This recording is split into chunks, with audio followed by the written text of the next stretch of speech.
high up in the mountains of Elskara, the Crystal Mist Mountains in the southwest corner of Kiel and bordering onto the Sea of Dust, which is the target of this awesome group. What's your group called? Yeah, the Shadow Wings.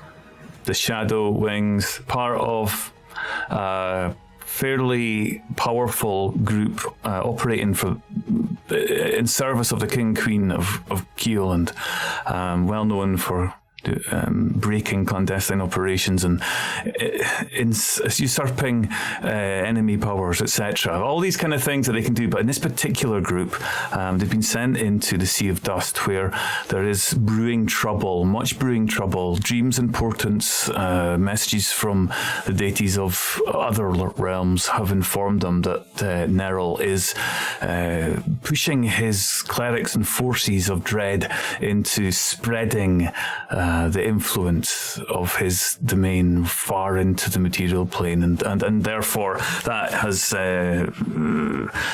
been foreseen as a massive invasion force, and that really doesn't go down too well. But they cannot see into the Sea of Dust, and so they've sent their operatives, who are well known for being orderly, stealthy, quiet, who know that to slip in and out of an area unseen requires the utmost caution. I'm totally lying, by the way. They're agents of chaos, a lot of them.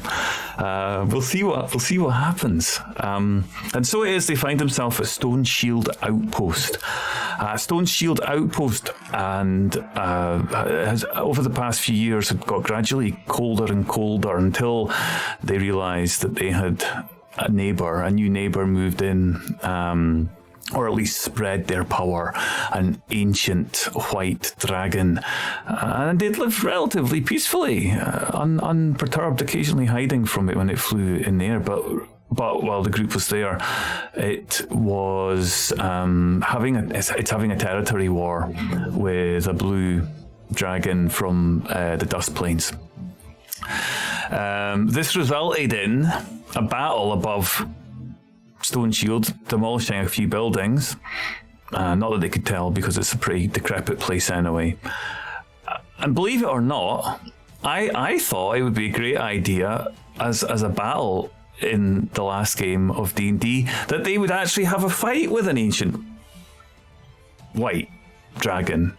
Because, they're a powerful group. They could take it. They've got help from the dwarves and the Stone Shield. That was going to be fine. It was going to be an epic battle. I had it all worked out. I had all the scenes. I had great progression through the battle. It was all mapped out, and it was absolutely phenomenal. And I tell you what, you'd have loved it. You'd have all loved it. However, that's not how it works. Chaos. And it's not how it works. So the blue dragon worshipping Karsat got higher than the battle loving, the fighting, the destructive forces, the destructive nature, which would surely have led to an epic battle. Yes, Aldo, your character Kylon was robbed of first place despite all of that immense bonus to initiative, and our friend Karsat went first, and I informed him that only a god roll would suffice to even be heard by a dragon that was intent in extracting the revenge of losing his quarry, his prey, and letting the blue dragon slip out of his clutches again. He failed the roll, and the battle was about to commence, but no, there was bullshittery available to Karsat. And something happened. I don't know what it was exactly. I don't remember the particular nature of how you managed to get a new roll. But you did, and it was legit because you do, because that's just your character. And you failed that one as well. Again, you failed that roll. The battle was about to commence. However, let it never be said that Mud knows how to roll a character with skills that can use to the maximum facility. And he had a third roll. And of course it's Dungeons and Dragons. And epic things happen when you roll dice. Natural 20 was the next roll. And with a +9 on top of that, how could I begin the battle when parley was requested? And so he was heard. And a deal was struck. Which, to be fair, turned out very nicely and was even more twisted than killing Karsat. Because now the deal is that either the party and dwarves, whoever hunts and kills the blue dragon, or the white dragon will lay waste the party and Stone Shield Outpost. With haste, did the party agree to hunt the blue dragon. And with that, the dwarves, the party, stand at the top of a unused part of Stone Shield Outpost, a part that hasn't been travelled for a long time, a part that used to have a great amount of traffic and trade from the city, Elskara's manky foot at the bottom, an old city, Elskara Narvoit, which has fallen. And so it is the top of this slope, this road down that leads into and up to a large gate.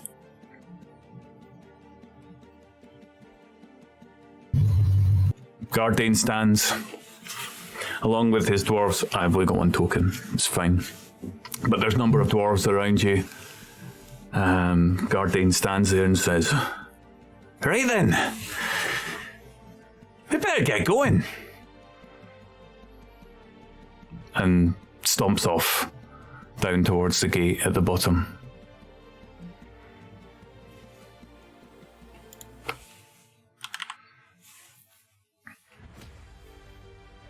Well then, shall we press on? Aim to hunt the dragon. You seem rather committed to it.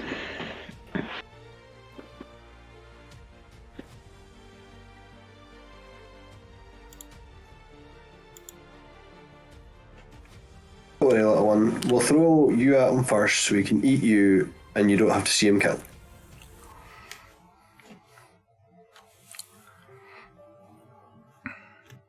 Hit you with lightning.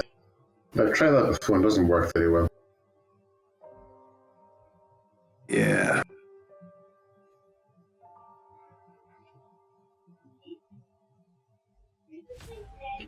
You're walking down the slopes.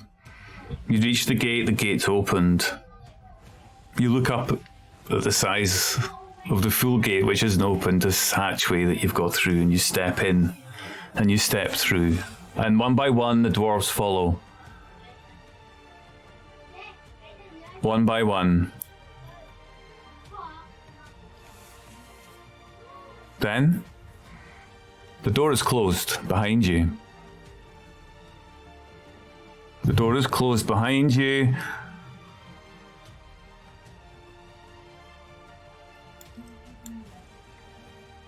And darkness descends.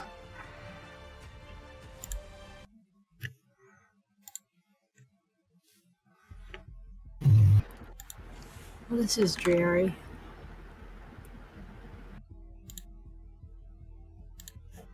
It's got some interesting shapes going on. Not that dreary. The path ahead, leading to your left, is smooth, but you can see that it's been cut into mountainside where prior and previous mines, operations, cave-ins, rocks. Your night vision takes you into the shades of grey. You've no concept as to whether or not there's anything there other than the grey rock that you see, but it's smooth underfoot and there's rock. The cave's vast and voluminous. Your voices echo, and it's surprisingly warm compared to, at least, the outside. The dwarves mill around. They're noisy, chatting away. Guardian draws them to attention. Right. Since it's been a while, we've been down this way. I want 3 of you to head over to the old forge. And he points at 3 of the dwarves and sends them packing down one of the tunnels.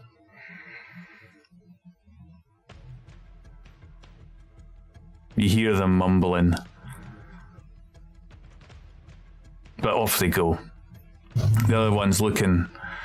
We're now down to 6. Right. Let's get going. And Gardain moves forward and on.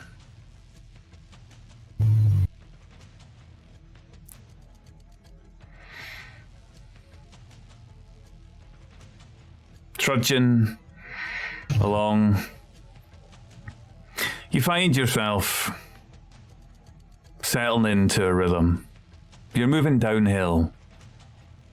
Not particularly steep. In the middle of the road, there are cobbled tracks.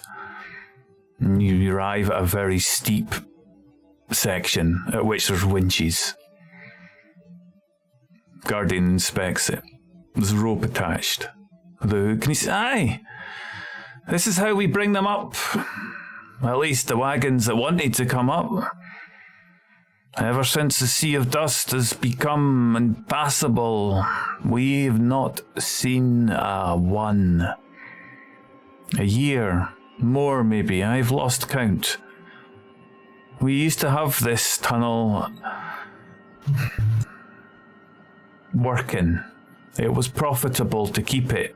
It gave us access to mines, it gave us access to trade, and it gave us access to that little shite hole at the bottom of the road. But we've had no call for it.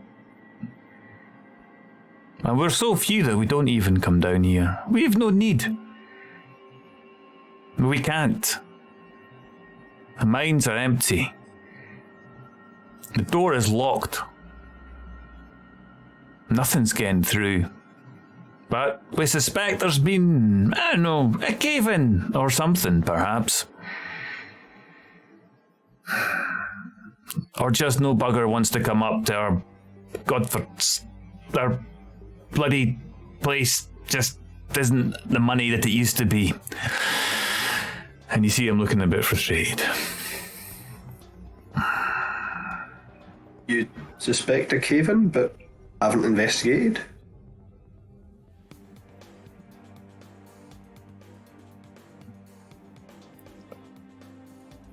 You look at him. There's good reason not to worry about things not coming up and through.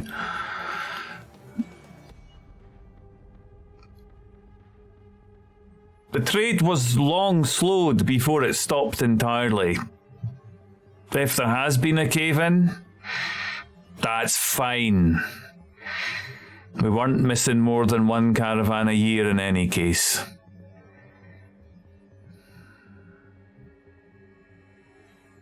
Well, the stairs are here. But if you're welcome, if you wish to have some fun on the very mossy looking slopes down there, by all means, please do. And he walks off to a door and takes out a key and unlocks it. It's a big, sturdy door, and through the very relatively narrow passage compared to the wider section that you've been used to. Mildred looks dubiously at the mossy slope and then just goes to follow him. He didn't even look at the slope. Just no.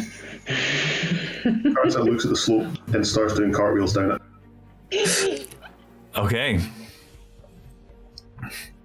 We'll get a roll from you. Acrobatic?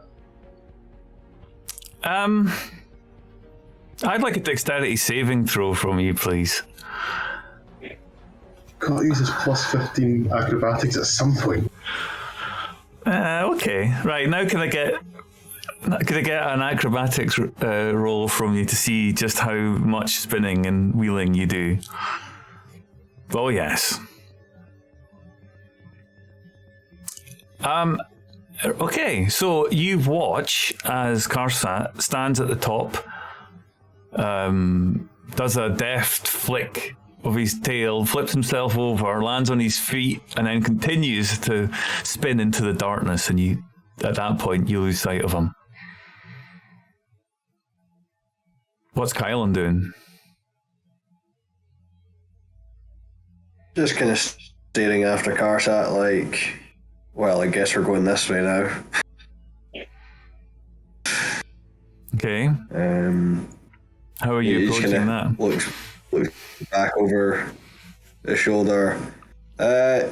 You two, the little one's gone and done cartwheels again.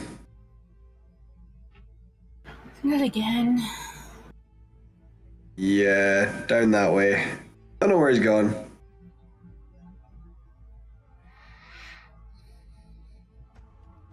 Then Kyle will just shout, Karsat, are you alive or dead?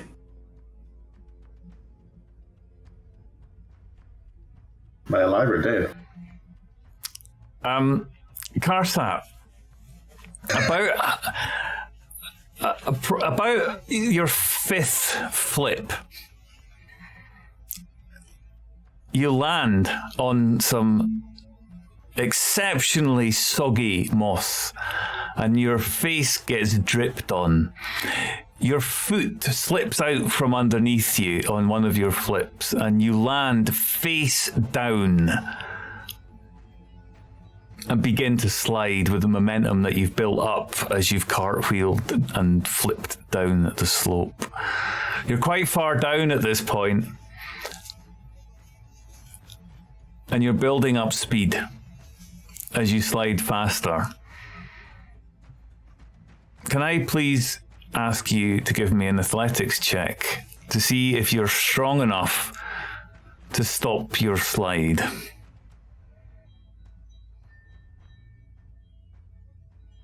Very good. You manage to dig your claws in, and you come to a slow, which is a good job that you do, because at the bottom, as you somewhat more carefully pick yourself up from the slide, you see boulders at the bottom. And had you continued, you probably would have had difficulty stopping before you landed head first on them. I dare say the boulder would have come off worse. But never mind, you are saved from that particular fate. However, the rest of you, going down the stairs, the door at the bottom is opened when you're faced with a pile of rock.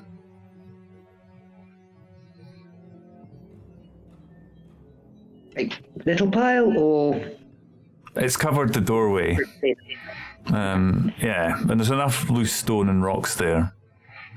And Gardain mutters, "Aye, well, that explains one thing anyway." And he turns and walks back up the stairs. As he goes to turn, he says, "Don't suppose any of you can move that, can you?" Give it a shot.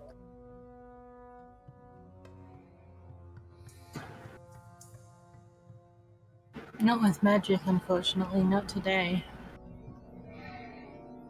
Kyle will try and shove the rock out of the way.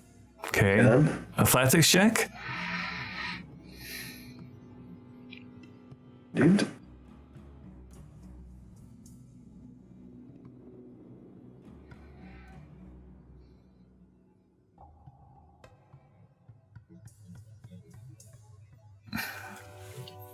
So you're standing at this rock, and you think you can see a chink of light maybe above the archway. The stone, maybe is that Karsat? Is that his blue light there? Karsat, you're standing on top of the stone, and you're looking at the archway, and you can just see the top of the archway above one of the rocks, and you can hear voices on the other side of it.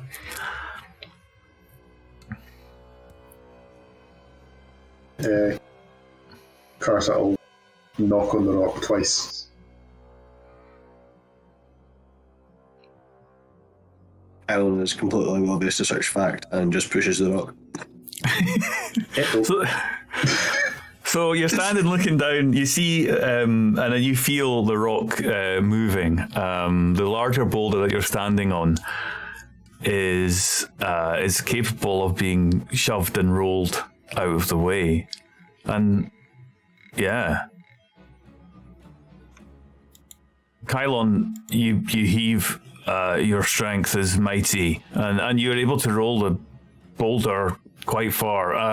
On top of the boulder, we have Karsat, who's going to have to give us another dexterity save as the boulder gets moved. Yeah, you're fine. You jump off onto another stone. And then it is you see through the more of the archway looking down. There is Kylon. He's looking up at you. What took you so long? We took the stairs. Well, that's boring. You know that pair can't go sliding down things. They have no balance. If you choose a sled, you're big enough. I would really prefer not to be.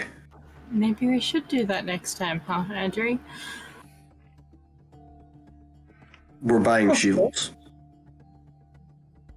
Your face is hard enough, you could break some boulders with it. No. It's not happening. You begin to jump, climb up, reach down, give a hand up to those that need, and clamber down from the rockfall. You can see that it's thicker, more meaningful rocks have fallen on the far side from the door. So there's a little loose, relatively loose rockfall there to your benefit. Dwarves continue on. How far? So, if we got with us, Gardain, Adri will fall into step next to Gardain. How far is it through these tunnels? How much longer are we going to be travelling, do you think? Well, it's about 9 miles in all. It winds its way down off the mountain. It'll take us a few hours, assuming that we can even get through it. Don't worry. We don't have too many more of those to worry about. Any points at the... There's like a slope kind of just disappearing up out of end of your distance. We'll be fine. There's stairs in every one. I'm sure they can't all have a rockfall on them. We'll be okay. Now, up ahead, there's the first of the guard posts. Just have a quick look in there. Check everything's okay. I'm sure it will be. Nothing to worry about. And you walk on for a little bit more. In total, there are, at this point, 10 of you. Gardain and and 5 dwarves and the 4 of you. And you arrive at a doorway. This looks a little bit more like a bit of dwarven engineering. In front of it, there are slabs. In front of it, there are just a clear. It's a clear area, and the door leads into the rock. All right, it looks all right here. And he walks up and puts a key into the lock, turns it, and opens it.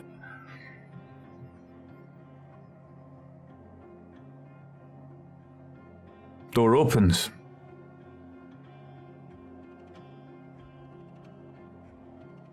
You can hear him chipping 2 stones together, and a flare lights up inside as he lights a torch. Hey! Seems good.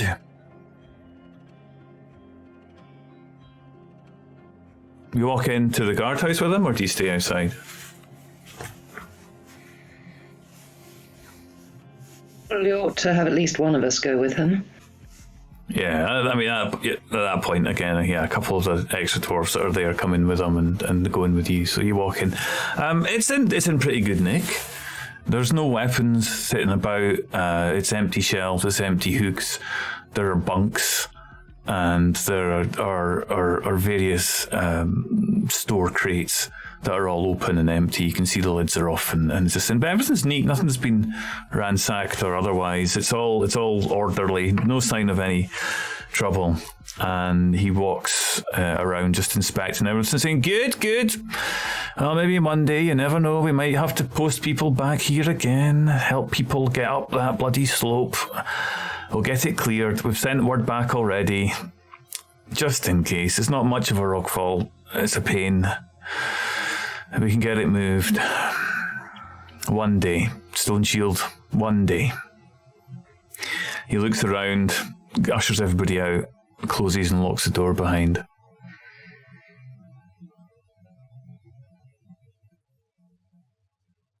You continue to wind your way along the path. It's not very steep, bearing in mind that this was designed to accommodate wagons.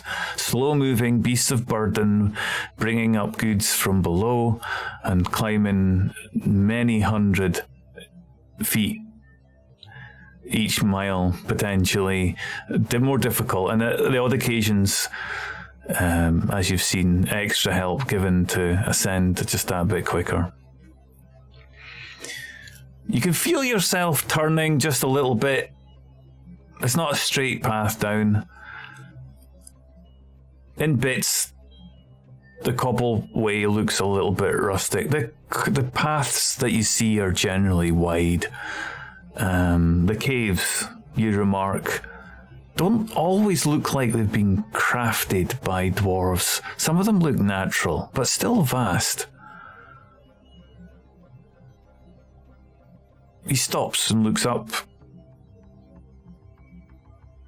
There used to be lava down here. A long time ago. Until we diverted it. That's why some of this is smooth. Not much, but a little bit. We had to get it shifted. We've still got the plans of what this place looked like before. What a remarkable feat. My ancestors are builders worth of great praise. Anyway, let's keep going. And so on they go. Quite happily down, slowly, twisting, turning through the old path. Back onto dwarven arches, dwarven stone. And it opens up into a large cave. The path leading over in front of you.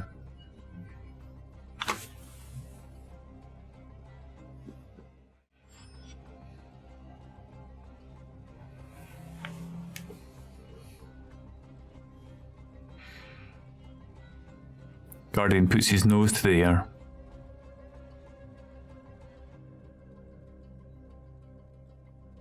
You hear him inhale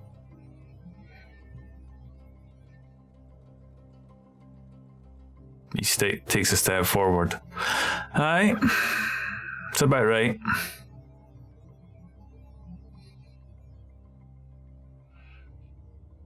What's up?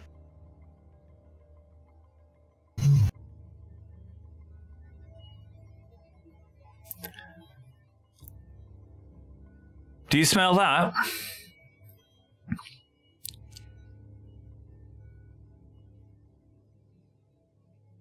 It's dry. It's dry, dusty, musty. It's an old cave. It's dry, which is interesting. And he says, if we hadn't smelled that, we would be in trouble. One of the lava pipes diverts not too far from here, and the last thing we want is it getting back into its old course. But I think we're okay. Smells musty and fine. Aye. Let us go.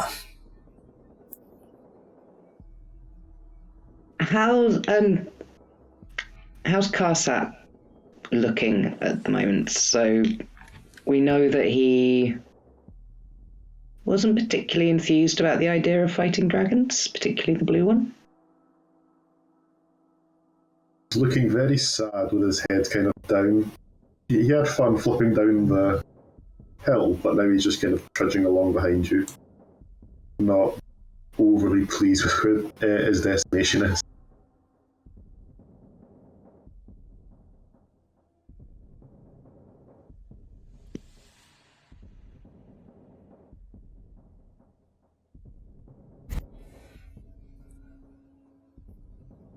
Adri's going to fall in step with Kylon, and just point out how Karsat is looking. And unless we want to go through what we went through with the white dragon, of him trying to talk to it and talk it out, we probably need to convince him. Can let him try. There's no way he can pull it off twice. But if we do get found out for lying, screwed. So he'll try, he'll fail. We'll kill him. The gods have a strange sense of humor, and would probably find it hysterical to make him succeed on this one, and for the blue dragon to then give us the challenge of going and killing the white one. Otherwise it will kill all of us, at which point we've then got to kill one of them. And let's just convince him to kill it. No talking, just fighting. How do we do that? There's no way. White I could see, but blue? He reveres them too much. He reveres one of them too much. Yes, and by extension the others as well. We just need to convince him that the others aren't that one. I mean, they're false prophets. They're out to sully the name of his beloved true Karsats. It's a divine quest from true Karsat. Better plan than I've got. I was just going to hit it and let it hit his back before he could. Yeah, which is fine if you get to hit it before he talks to it. I think I can manage it. He beat me last time, but I think this time I'll be able to beat him. I usually do.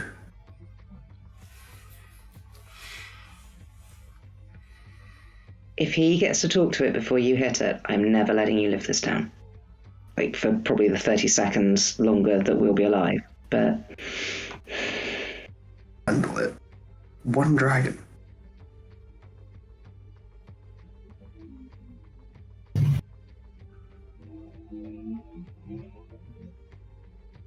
Besides, the white is far more dangerous to us than the blue. We can handle the blue. We'll see. But if he talks to it first, Oh, you're in for a lifetime of teasing. Well, just make sure he doesn't then. Silence him, whatever you need to do.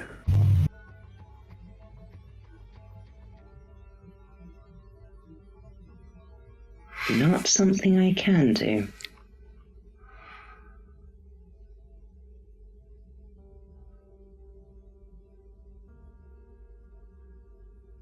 I feel just got a feeble mind. You, that might not help us in the long run. Stop him talking to the dragon. Adri is just genuinely grinning at this, very obviously taking the piss at that point.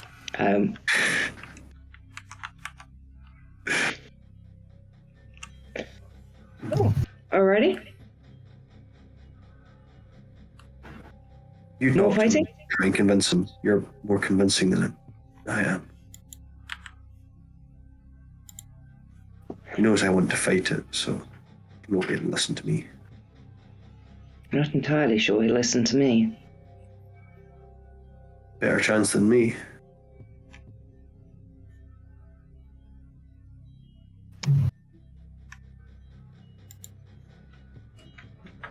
Ildry, were you nearby or close enough to us to have heard that conversation? I guess? Yeah, okay. She's got big ears. She's probably heard that conversation. Hey, I like elves with big ears. Leave me alone. Anyway, yeah. She definitely, like, you just see a, slight shake of her head as you mention feeble mind. But she's also kind of glancing back over her shoulder a little bit, looking at Karsat. Concerned. Yeah.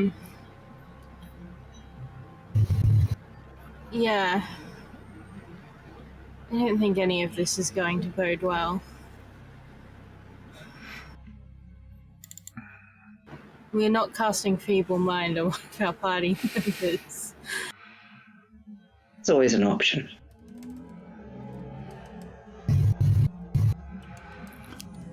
Karsat, you likely were distracted by dwarves at the point that Adri chose to have that conversation. And the dwarves were informing you about how the amount of gold and gems that were pulled from mines that were a bit further down the hill, how they used this path to get access to the very deep parts of the Crystal Mist Mountains. And you're not, I don't know, are you listening to the dwarves? Are they rumbling on? Are you engaging with them? Yeah, he would be just keeping his mind off the task at hand. So he'd be quite happy just for the distraction of just chatting to the dwarves about mountains and gold and things he knows very, very little about, but let's continue the conversation on. Yeah, and you're with the dwarves and you're further ahead. And you notice as you walk towards the end of the cave that the roof seems to be getting a little bit lighter. There's a slight orange glow to it.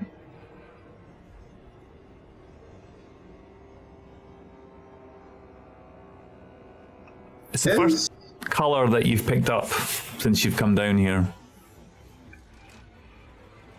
Is there meant to be a light source ahead?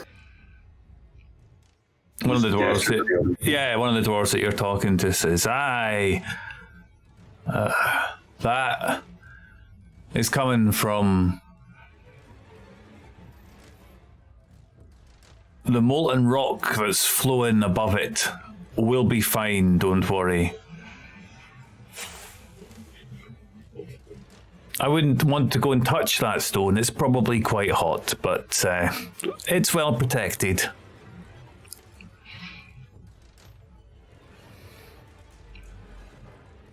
And you hear one of the dwarves say, it was a bloody stupid idea. Why on earth would they put us under it? But never mind, I'm sure our ancestors... Don't speak ill of the ancestors!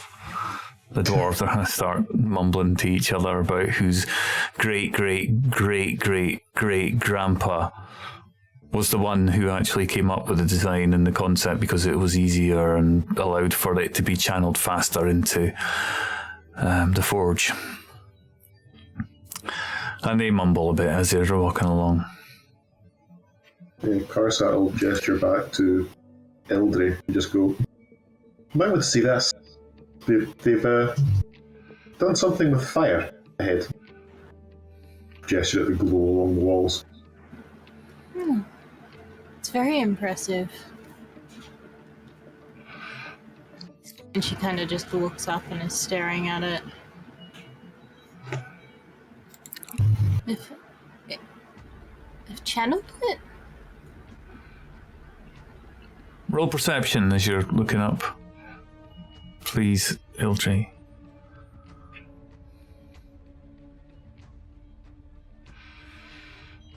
It's clearly flowing. You stare intently at it and get lost in the glow, and you can almost begin to feel the heat coming down, drawing it into your face and the otherwise cool caves that you're in. And the heat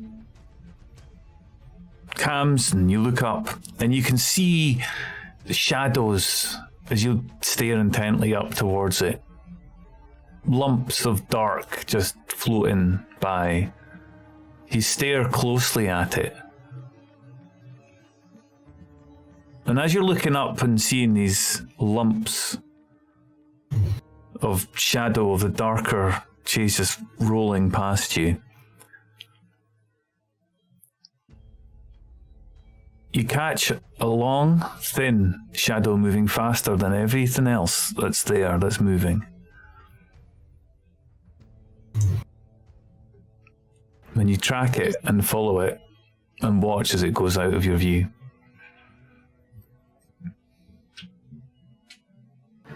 Does it look like an animal shape I would recognize? Or is it just like a line of that was a snake?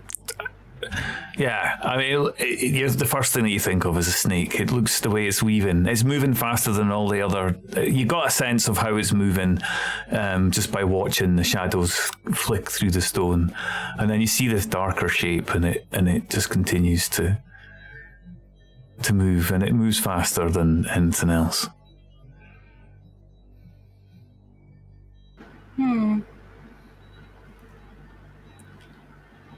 Would Ildry being fairly, I guess, studied in, fire, that's her whole deal, have some idea as to what that could be, just sort of, be running through different, fire-based creatures? Yeah, if you want to pull forth some previous knowledge of Ildry's with a roll, then pick one and we'll see what you do. Would it come under animal handling, nature, or arcana?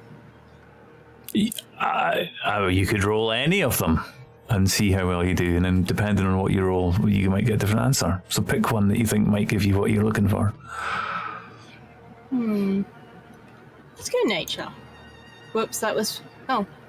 That was a natural 20. That's the second one in 4 rolls.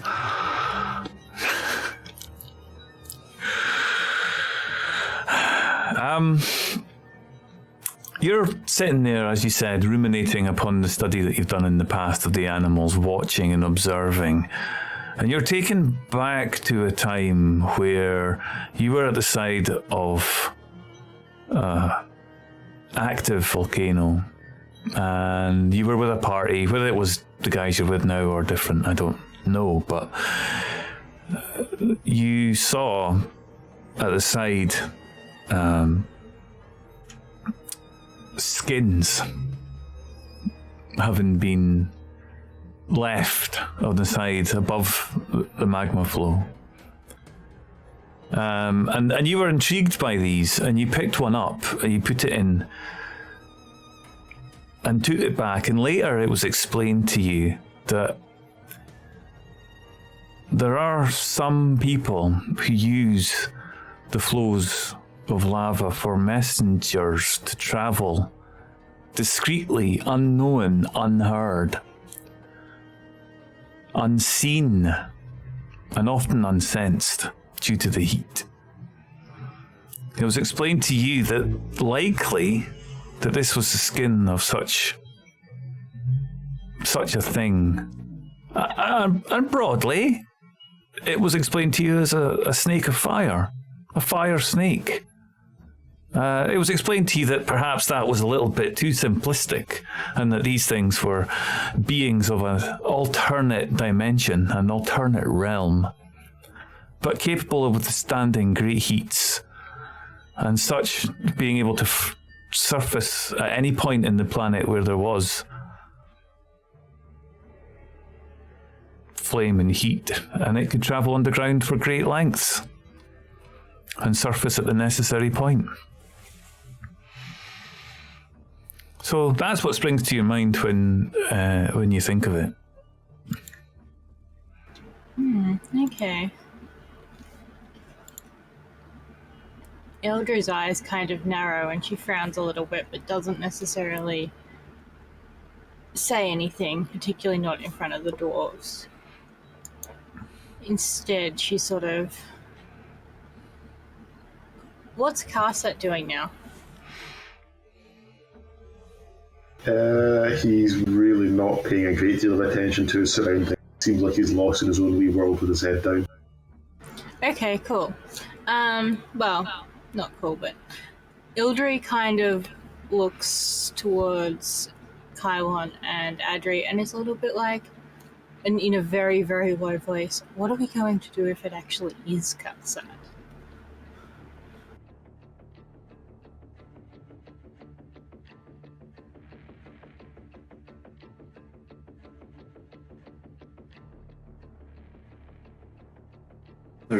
There's no way. I mean... Isn't his cut the true Karsat, the revered one? That's got to be older than this blue one that we've seen. Yes? I mean, dragons are tricky. We only saw little bits of it.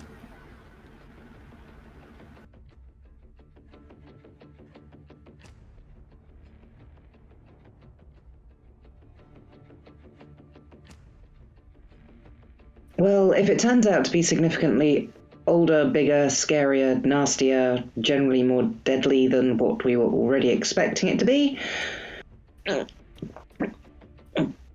we send Karsat to talk to it. Our Karsat. I don't know, I just...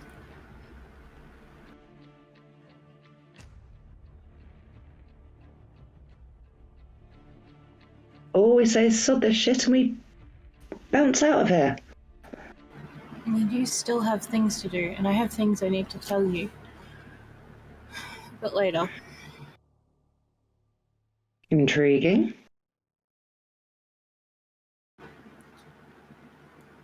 There's things moving through the lava above us.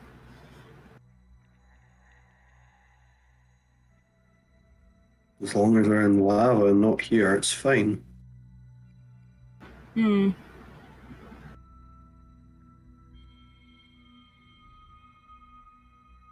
By things, I'm assuming you mean things that are moving of their own free will, not just caught in the current.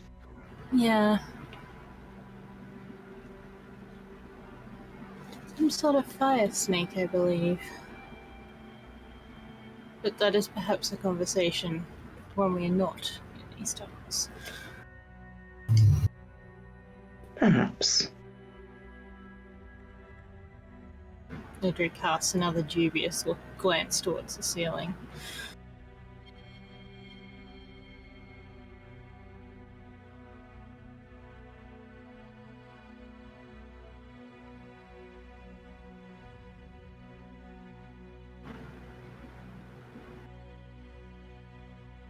You continue on. Relatively mild, warm, and that orange glow keeping an element of light you can see a bit further. There's a bit of colour cast that you can pick up with your vision. The time passes in the way that you're used to being underground. It's not the last or the first time that you're going to be or have been underground, travelling quietly, peacefully, secretly.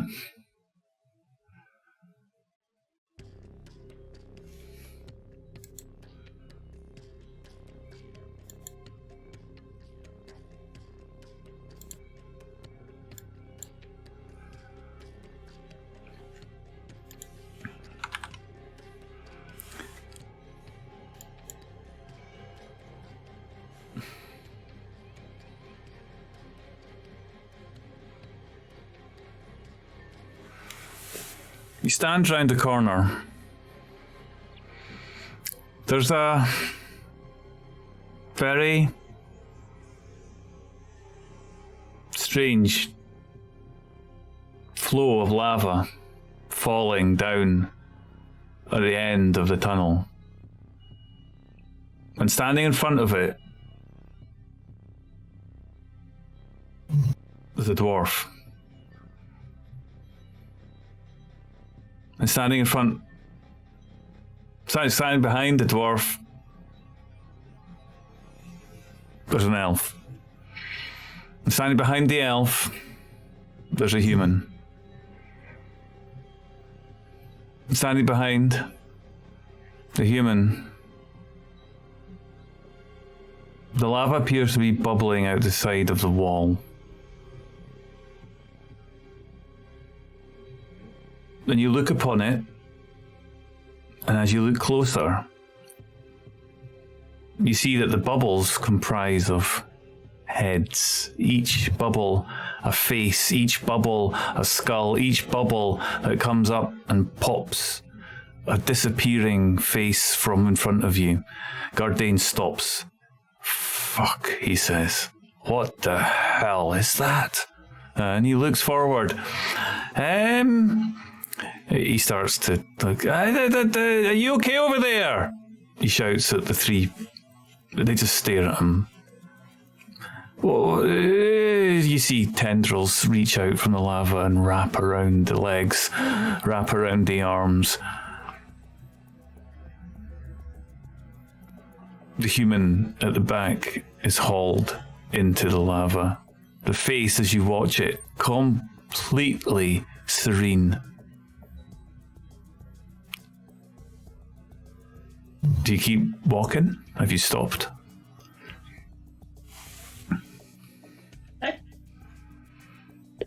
We stopped. We've stopped and we've drawn weapons.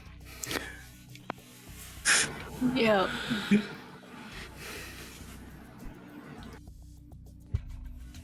The human disappears into the lava. Not burning, no flames. The elf similarly drawn back.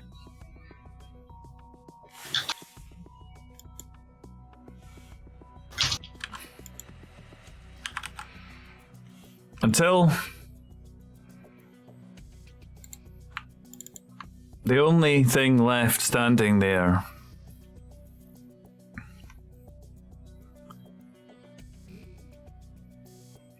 is a dwarf, held by tendrils of fire and flame.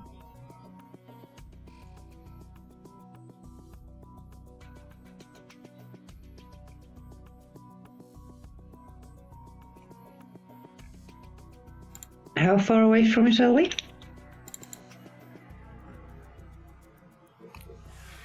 How close would you have got? You have all the space that you need. You would have seen this quite far. It's a large cavern.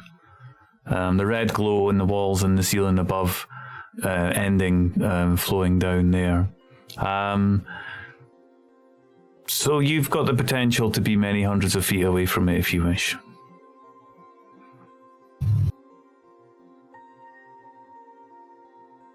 I'm trying to work out whether we want to be far away from it or whether we want to be within spell range.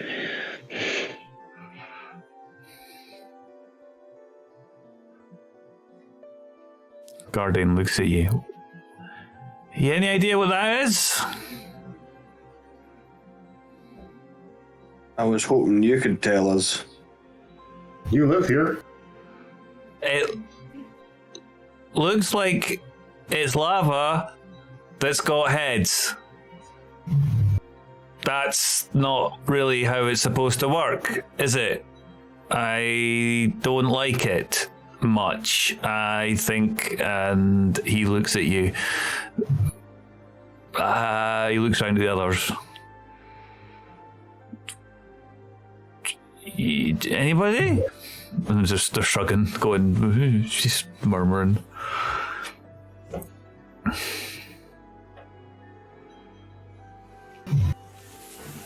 They seem very calm for something that's being sucked into a lava thing.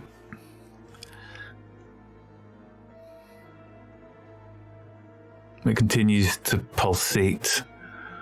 Each pustule of lava looks like forming a hair, a head, a nose, a mouth, and then as it pops, the image vanishes and it transfers back into a glob of lava that seems to be continually broiling as it falls down from above and then continues to fall down and out into the floor and into the darkness below.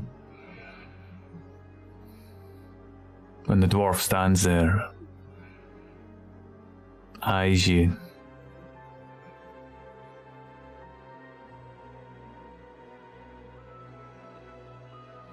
I'm assuming that's the way we need to go. Aye.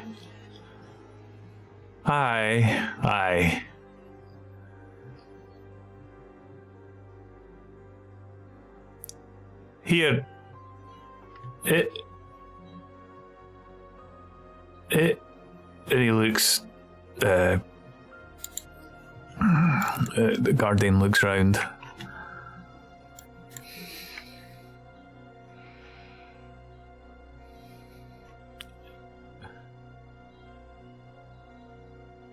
Daffy. Is that not your grandfather? And a grey-bearded dwarf walks up, squints. It might be. Kinda looks a bit like him. Maybe. What's he doing down here? Like, he was lost 25 years ago. What's he doing here? Now, should I speak to him?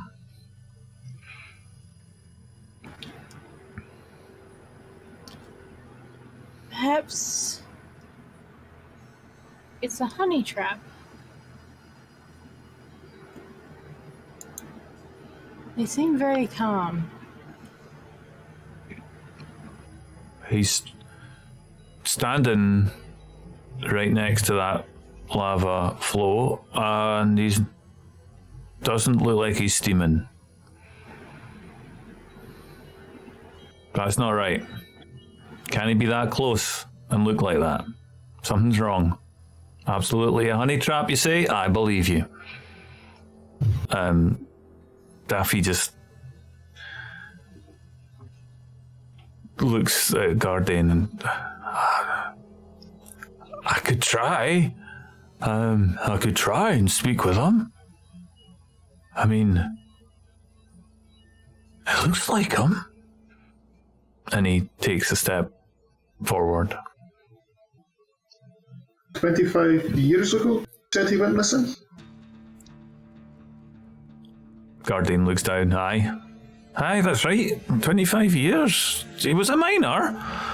Didn't he come back one day? We just assumed that the worst had happened and he'd fallen or something, but...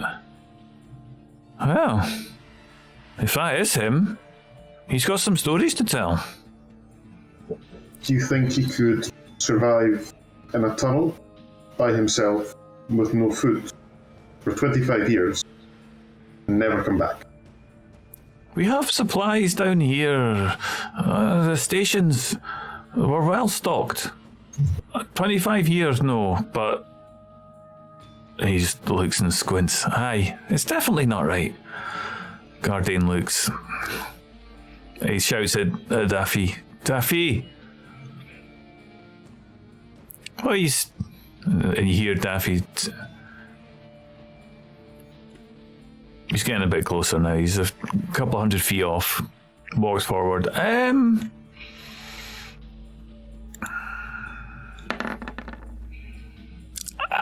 don't know. It looks like him, but he should be burning up. There's no chance he can be that close to what's out there and still be surviving.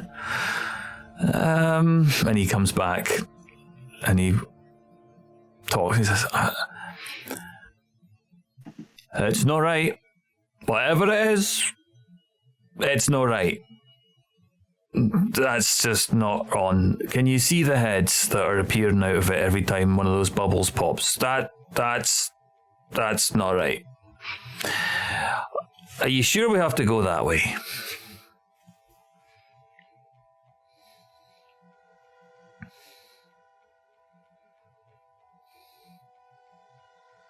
Are there any other routes?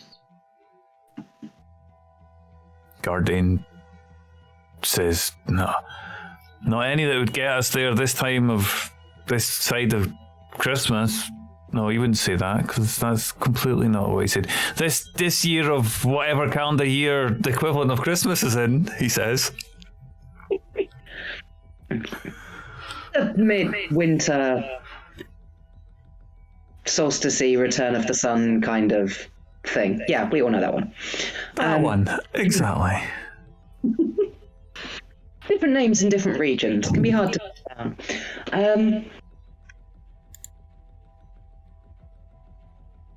Is it filling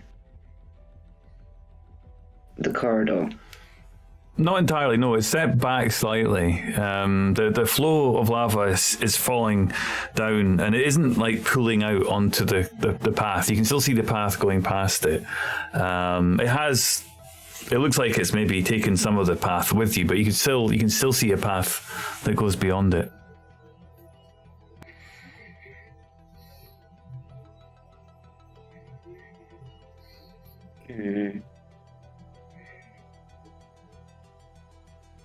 Should we get a bit closer and throw things at it? If it's blocking our path, it'll need to do something.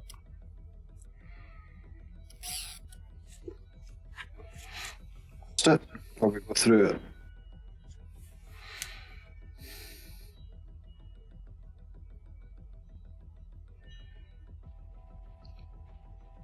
Sorry, out of character, I'm really resisting to go into quoting Bear Hunt at the moment. But you can if you want to, yes. It's either. All of those things are possible on this game.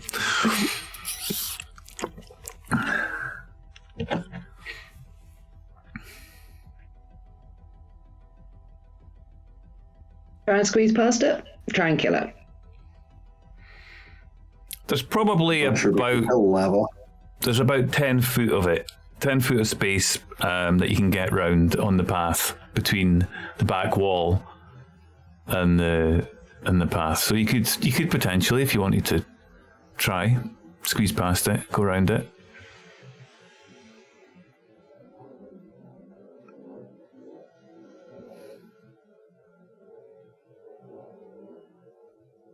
Probably don't try and squeeze past.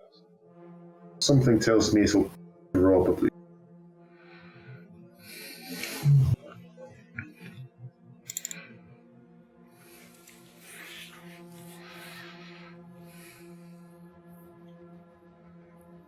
We can't just stand here all day.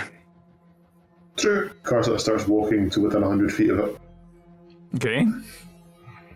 So you're at 100 feet and you're observing it, and with that extra space closed, you can now clearly see that each shape of each skull or head that forms in the lava before it pops and disappears is a different face. You can see features. You can see tall, long, thin faces. You can see shorter, smaller faces. Each bubble that pops and piles is the face, is the eyes, the nose, the mouth, the skull, and yeah, it's grotesque. Karsak casts Firebolt at it, not expecting it to do any damage to be fair, but just see if it reacts. Okay. Well. In which case...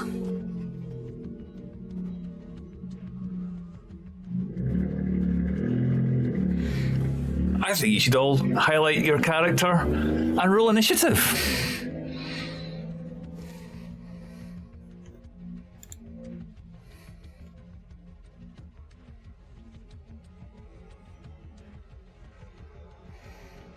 Handy.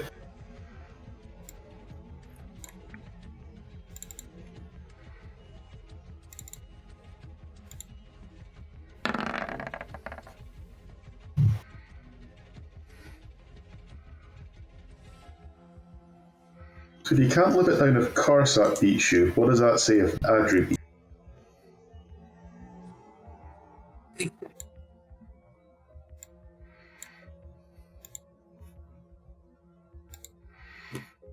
And I will put all the dwarves in at the same time, based on Gardain. They will all move on his turn.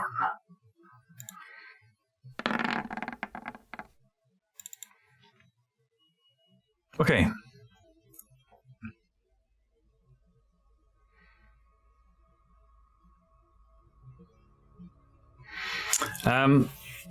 And so, Karsa, you send off a excuse me, a firebolt. Excuse me, and from that, you see the mote of fire just spread and disappear into the flow of lava.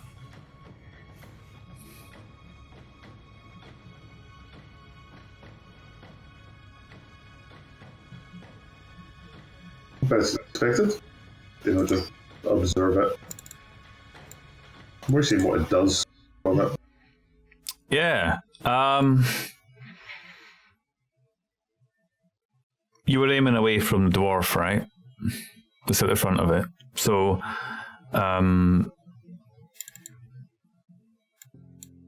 yeah, the dwarf speaks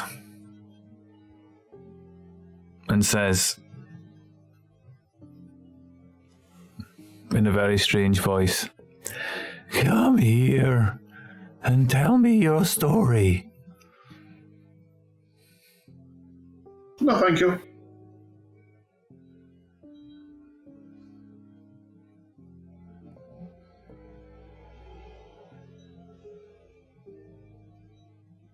And when you say no thank you, the lava begins to flow over the dwarf and consumes it entirely, and it moves 40 feet closer to you. The lava is now pouring out into the chamber.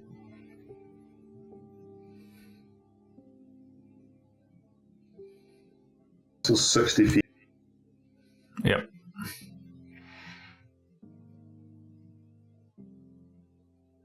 Are we doing turn order now, or is this? Yes. If you, Adri, so that's the kind of initial setup there. What are you doing after this exchange from Karsat? Is the lava, is it now actually moving like lava, or is it kind of, I don't know?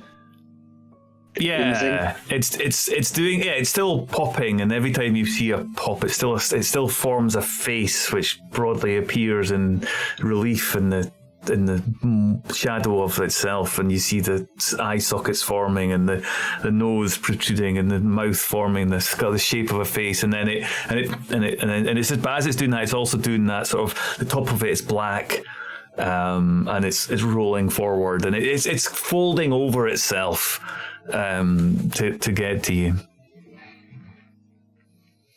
Charming.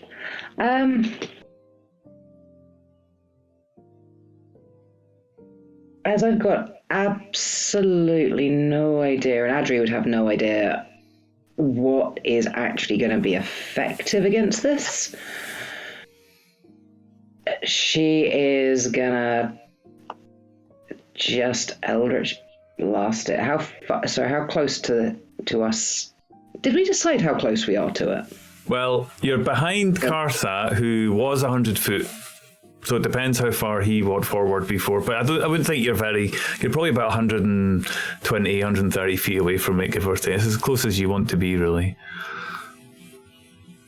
I'm thinking right now, as far away as possible is kind of where I want to be. Cool, yeah. Adri is going to kind of default as more of a gut reaction than anything, just sending 3 Eldritch Blasts straight at it. Okay. 1, 2, 3. One of those hits. Alrighty. So it'll have Genius Wrath on it.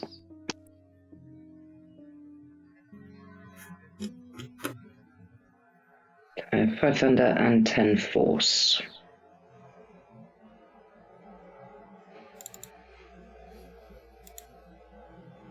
Okay. 15 points damage.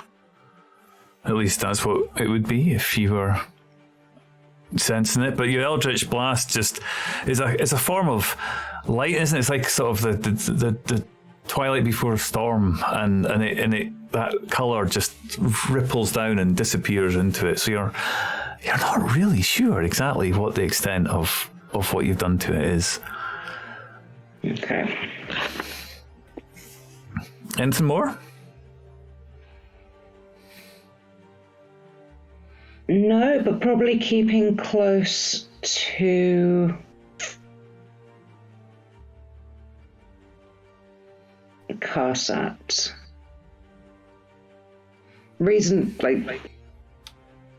Yeah, probably making sure she's sort of within 30 feet of Karsat. No But other than that.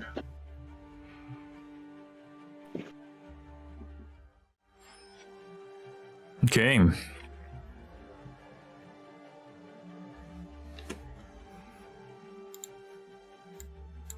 Next on the turn order is Karsat. Karsat's just going to look at it, cast Chaos Bolt. Yep, that hits. Let's do the damage.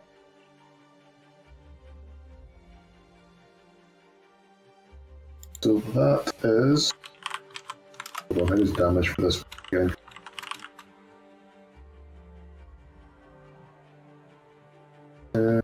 Yeah. So let's make that lightning damage to stay on 10. Lightning ripples out over it, and it certainly has some effect as you see the lightning spread all over it, and the lava dramatically cools in the spaces that your lightning hits it, which is strange, but nevertheless, at least you're able to see those ripples, and it quickly melts again and begins to fall forward.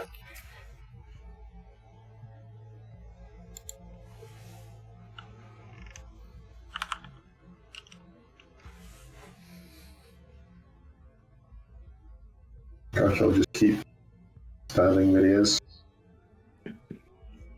Okay.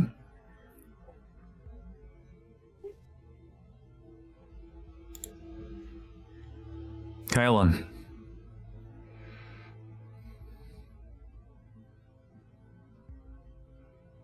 Okay. Callum's going to kind of roll his neck and he will slip into Blade Song as his bonus action.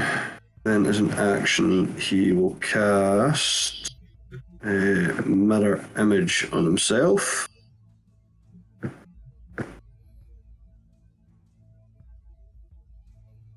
And will walk to 40 foot away from it.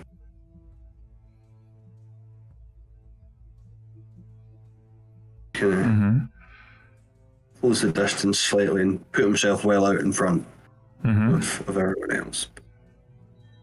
Not completely closing the distance yet. Yeah, so you're 20 feet ahead of Karsat. Yeah. Okay. And that's me.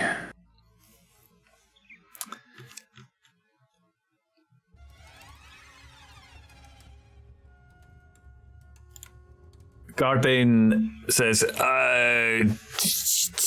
he looks out, get your crossbows ready, guys. Yeah, and he just kind of mumbles a bit as he hauls out his crossbow and prepares to take a shot with the rest of them. Eldry?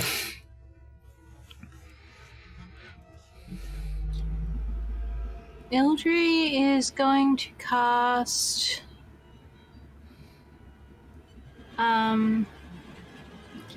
Cool Lightning on it, I guess.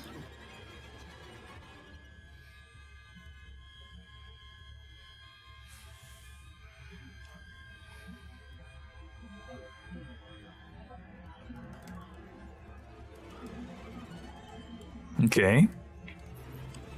And she's basically going to like center that over here.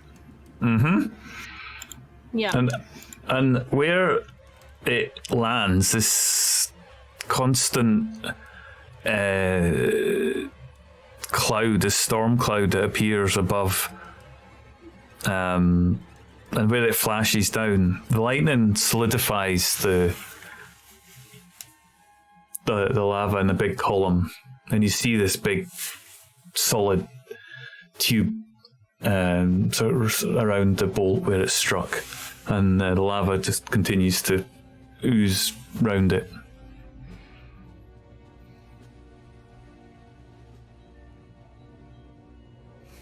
Okay.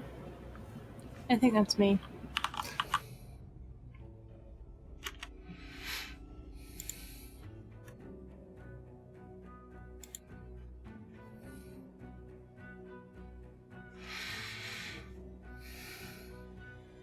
Kylon, you're furthest ahead. You're standing 40 feet away from it. You watch as it continues its slow and steady pace, moving toward where you're standing. It almost seems to change direction as it makes a beeline for you.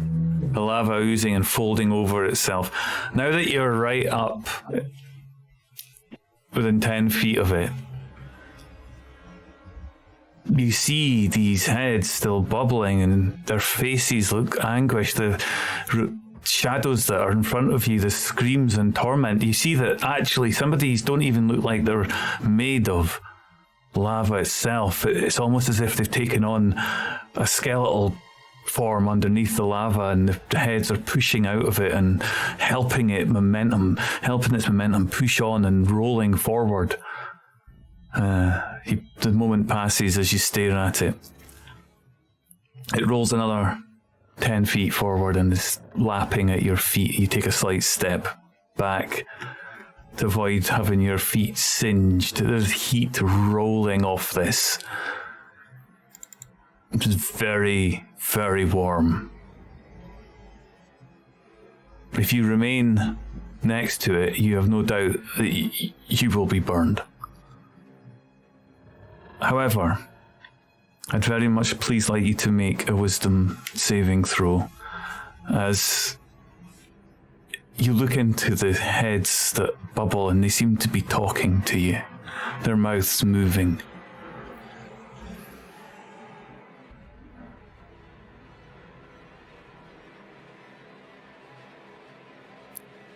You shake your head and look at them, take a step back. Get out of my head. And the moment passes.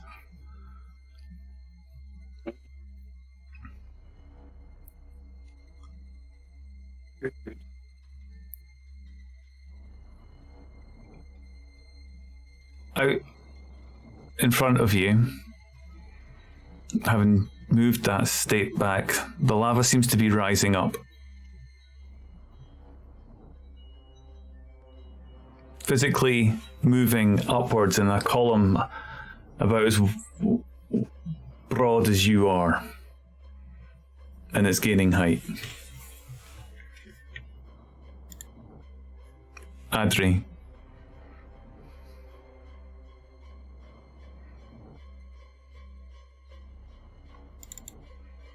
So just to recap, I've seen fire damage do nothing to it. I've seen thunder and force damage, don't know, might have done something.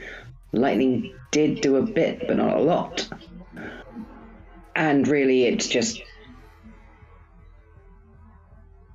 hot and weird and...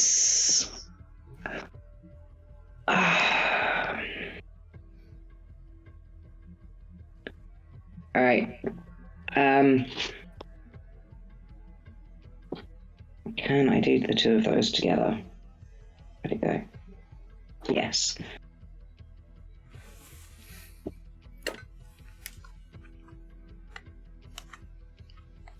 So knowing that Eldritch Blast did maybe not a lot, this time going in with Ray of Frost.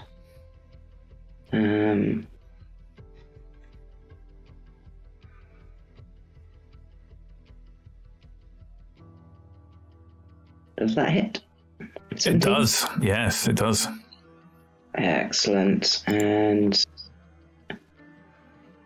Geenie's Wrath will come through on this one as well.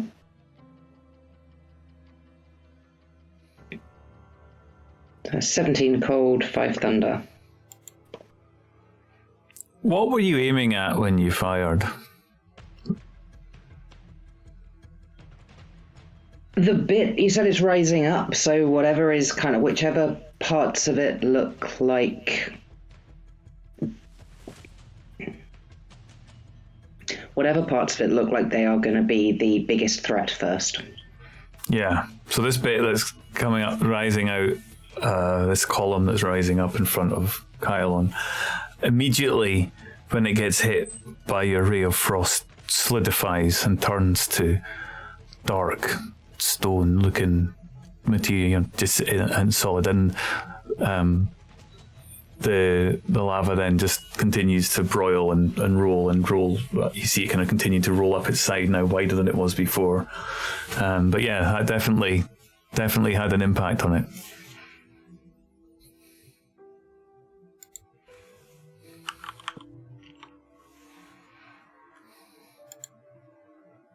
No, that's me done.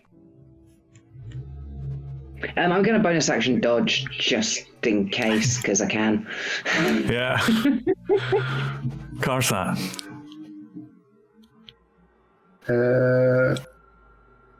So Karsat's going to walk up next to Kylon, but kind of spread out around the thing. So maybe flanking it with Kylon, just so we both can't get hit with the same thing. And then when all else fails, I'll say punch it in the face, but it's got quite a lot of faces, so hopefully I won't miss. Hey! That is definitely a hit. And I'll use my Draconic Strike to make this cold damage. Oh, Lovely. yeah, Attack again.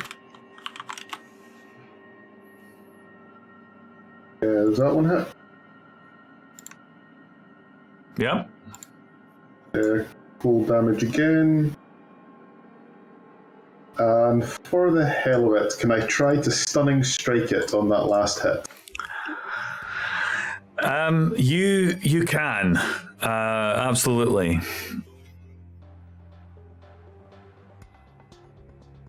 You can definitely try. Yeah, you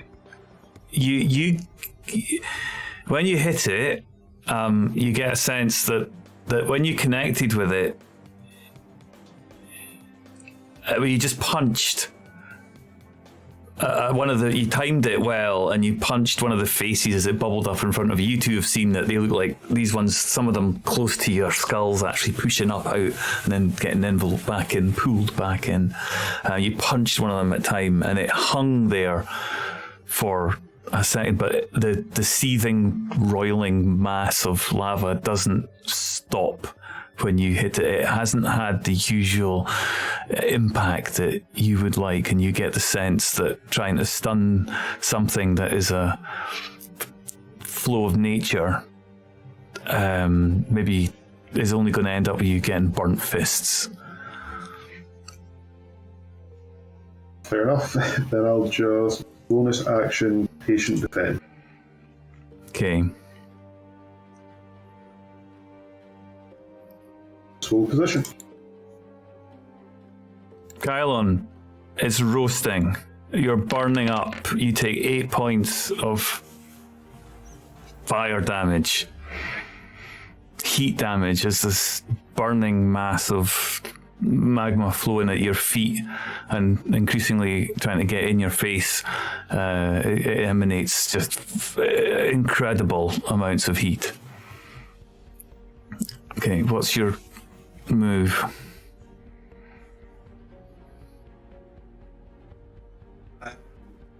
Okay. It's not nice. Hit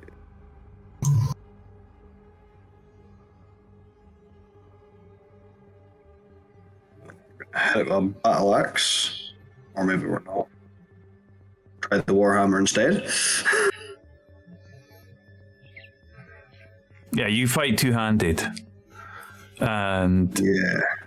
I think maybe the burn causes you just to misjudge it, is your eyes are watering with the heat that you're experiencing. You shake that off, you realise that you've done something stupid, like hit the column of stone that's been formed, that's just fallen over, and then the next one you come down a bit lower and you slam into it.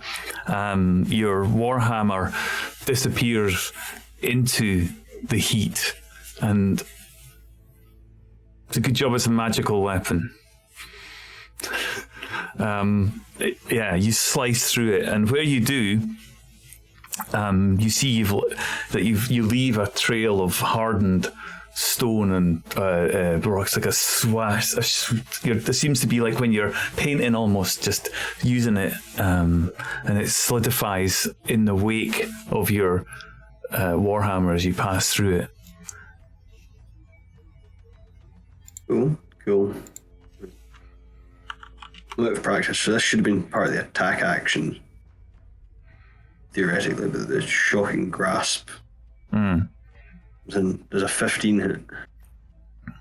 You reach out and try and put the pain that you're experiencing as you reach out to try, and you think you've made contact, but as you're fighting against pain, you realise that you haven't actually managed to make proper contact with it. Your hand hasn't got right into the heat. You haven't had you flinched just enough for the spell to fizzle, and you don't see the connection or the effect that you were desiring. Well then, that's not what we wanted.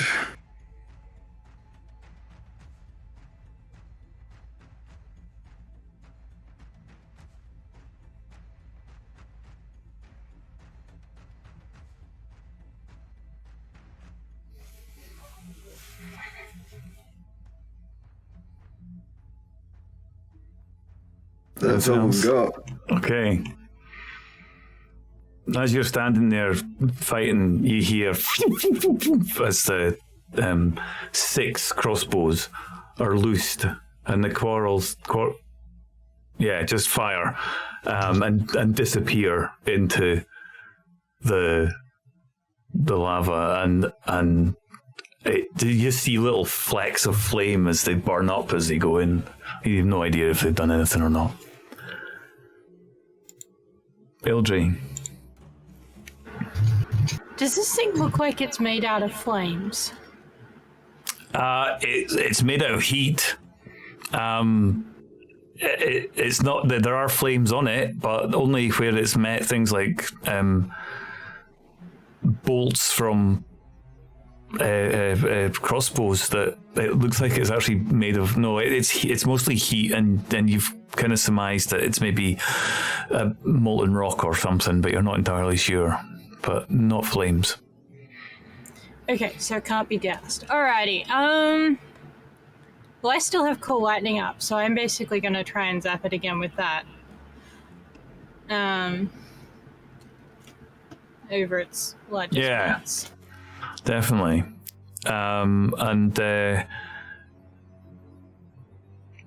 Yeah, I mean, it's not missing you. It's not taking a dex throw. You can't possibly have this thing avoid where you've got it. You're right in it. So, yeah, it hits. The bolt of lightning flashes down. So, do you want to roll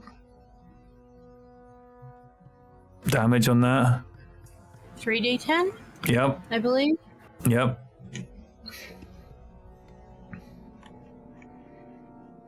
That's the same that you rolled last time. Well, the number is. Dice are different. Okay, and then once again, this column of stone appears, and where it, where it hits.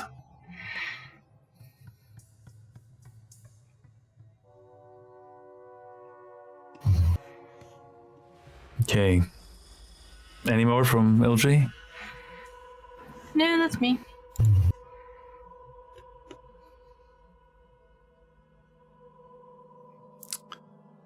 Kylon, in front of you, and up to the side where the big stone column was hit and frozen, a large figure appears out of the column that's been rising to the side, and it looks like it's an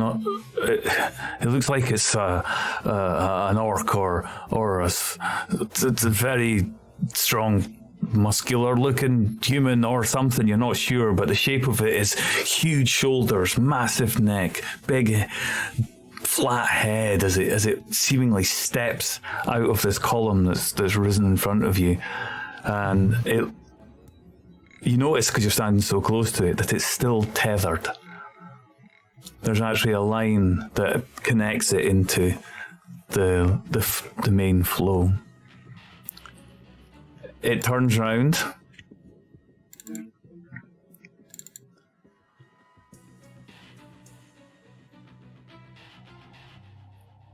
And with this impossibly formed red glowing weapon in his hand, takes a swipe at you. Yeah. 23 hit? No.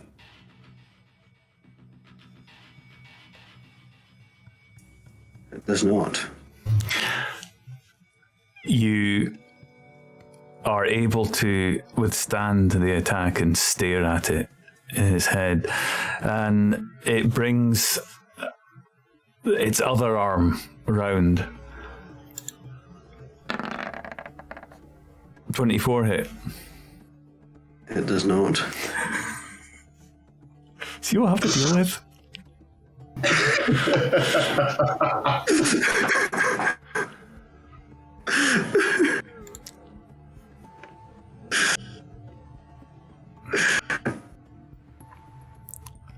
You block its attacks.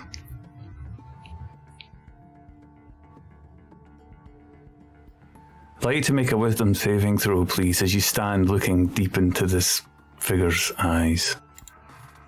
Oh, Jesus Christ.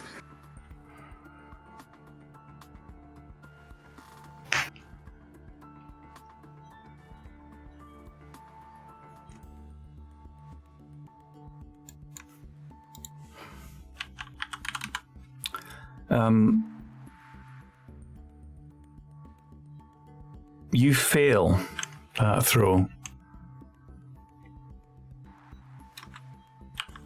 And your brain, the mental assault that you felt, distracted perhaps by battle, it passes through your mental defenses, and you are beset by terrible psychic damage. You take 62 points of psychic damage.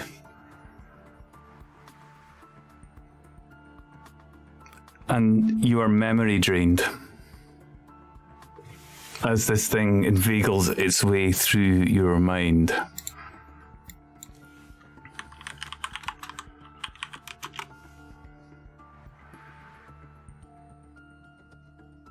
That was a good roll.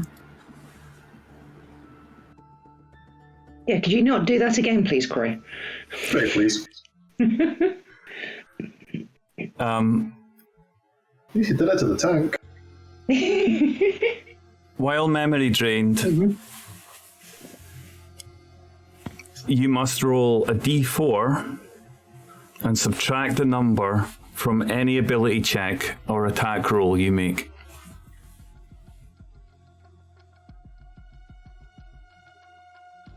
Okay.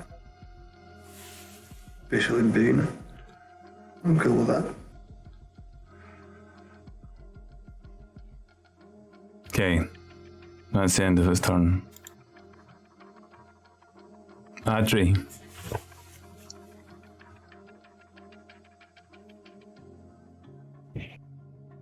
No.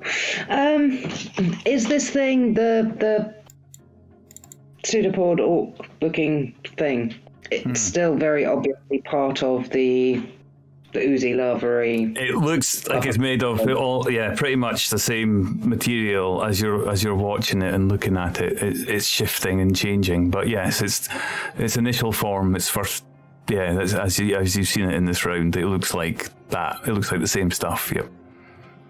Cool. In that case, Ray Frost again, as that seemed to do something last time. That one. That definitely hits. Excellent. Genie's Wrath. 10 cold, 5 thunder. And she's aiming it at the ogre, orky, pseudopody. It solidifies, and where the weapons are being pared back and held back by Kylon, the whole structure just turns to this glassy looking rock stuff. It's all, yeah, cold and yeah, so it's definitely reduced its form in doing that. It's used up a lot of its mass to create that thing, and so that's now solidified and yeah, it looked like it did a lot of damage. Awesome. And just because I forgot about it, I'm sure you probably remembered, its speed's reduced by 10 feet until the start of my next turn. So it's gone from really, really slow to practically stop. Yeah, that's excellent. Okay. Karsat, you take 10 points of heat damage standing next to this oozing thing of magma. Well, ouch. So Kylon, or Karsat saw just what happened to Kylon, and it's funny you've mentioned the word slow there. So Karsat will spend 2 sorcery points and cast Mind Sliver against it, or Quicken Mind Sliver against it, and cast it as a bonus action. So an intelligence save? Yep, intelligence saves 17, please. And it rolled a 19. Well, damn. There goes that. But I will still cast it. Okay. So It's half speed, so it's already had 10 knocked off it, so that's basically it not moving now. It takes a -2 penalty to AC and Dex. It can't use reactions, and it can only use either an action or a bonus action, but not both. And it can't make more than one melee or ranged attack during its turn. And if it attempts to cast a spell, I have to roll a d20. Interesting. Okay, yeah. Noted. Did it auto fail the wisdom save? Oh, wait. Okay, yes. So I don't. So it passed. So none of. So right. Sorry, I was reading that completely wrong. I just got carried away with how bad You're so that used was. to everything failing the wisdom save now. That's it. Every time, it's like, yeah. I was just reading it again, but it passed. I actually successfully managed to roll something, which was good. So there, you don't feel that there's anything there that you can get on. It seems to be there seems to be an intelligence behind this thing that you weren't expecting.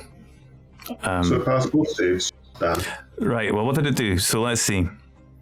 So the intelligence save first. Which Yep, it passed. And then A wisdom save separately, right? That's what I need to do. That's the wisdom. It failed. Yes. Excellent. And so, how heavy does Kylon look? Karsat, how tall is this thing?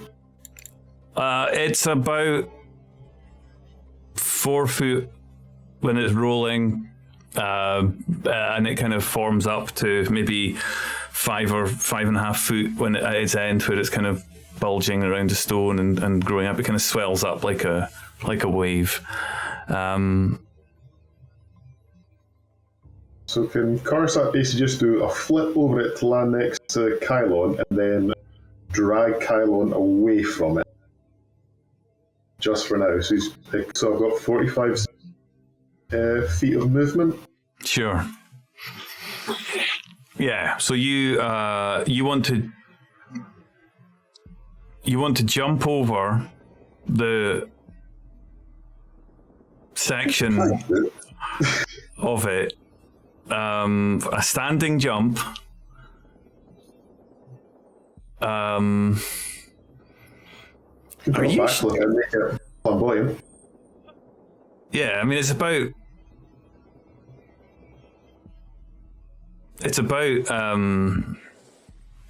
You're standing at you're standing at the corner, I guess, right? So you're just jumping over the corner of it. I don't think that jumping from a standing start gives you enough to do that. And I'm going to say that you're doing a high jump. You can jump into the air 3 plus your strength modifier. But only if you stand back and move 10 feet.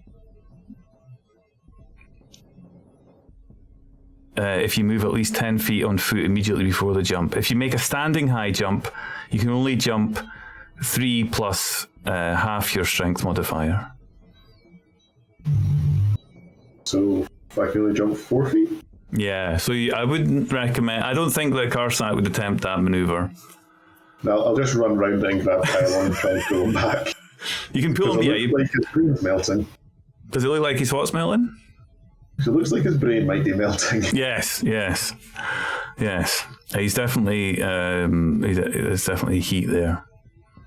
Okay, so you do that and you move him back about 10 feet.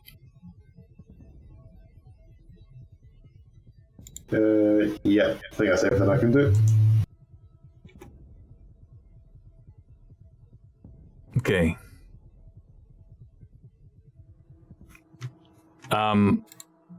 So it's slowed, and I must remember my slow-addled brain that yes, in fact, it is slowed because it failed its wisdom save. So it's slowed. That's fine. I must remember. Do not let me forget. Kylon, you are no longer standing next to it. You do not take damage. Nice, at least.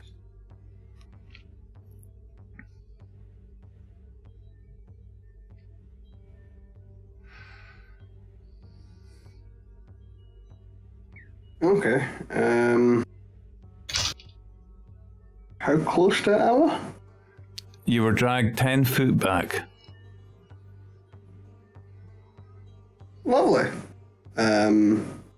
Well, we're run back up, I suppose.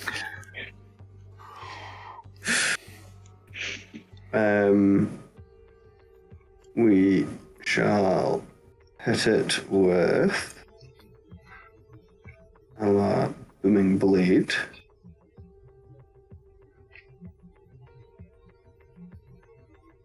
$15 hit now.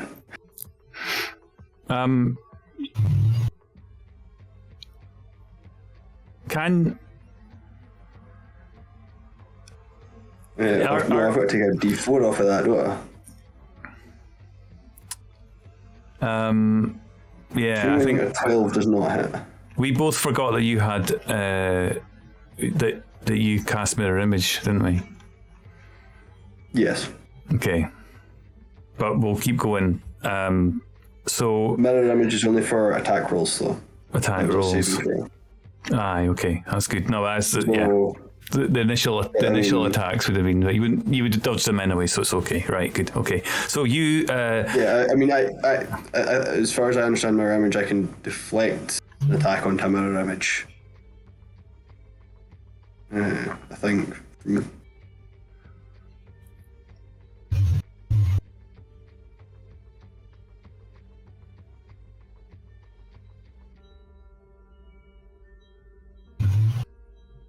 A creature is unaffected by a spell if it can't see, if it relies on sense other than sight.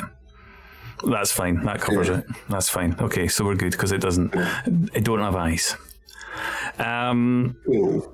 Okay, so you attempt to hit it, but you just can't. Something's wrong. You're not right. That's not how you fight, but you just don't remember exactly what's going on. Your brain feels confused, or something wrong. Something's not right. You miss. We'll try again. Yeah, you hit, but then you're not hitting it. You just can't seem to connect with it. You think you've walked forward, but maybe you weren't aware that Karthak dragged you back, and you're just standing there, just swiping in the air, like just trying to hit it with your reach, but missing. And one last time. Yeah, and you walk forward, and you finally just manage to bring your warhammer out. Round, and again it swipes through and leaves this trail of this trail of that. It seems to harden, and as you do that, the effect seems much greater than you remembered. And there's a large, not just a bit where you hit, but it begins to this calcification or the whatever's going on when you're hitting it. It seems to be spreading out from that place where you hit it, and that seems to be doing like a lot of damage. So it's starting to look a lot less lively than it was. The heads are still bubbling up occasionally, but not so much. And you get the sense that as best you can, that something's changing within it. Wonderful. And we're booking it the fuck out of there again. Yeah. With like the remaining 45 foot of my movement. Yeah. Bye. Yeah. Once again, Guardian, another volley of bolts through into this thing, and they just burn up like they did the last time. You don't know what's happening, but it might be doing something. It might not be, but at least they're trying, right? They're making an effort. Ildri. I still have Cool Lightning up, so we're going to try blasting it again. I believe it was 3d10. Go for it. It ain't missing. Okay. So this time, when the lightning hits,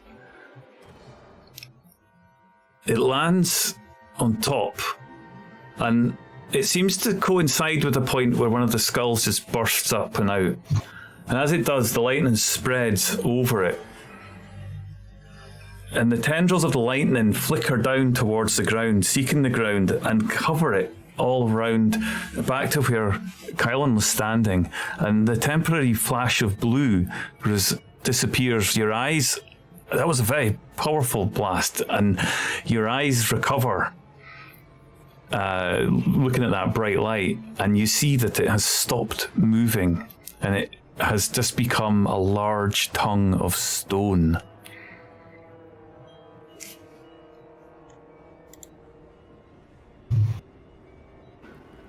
Well,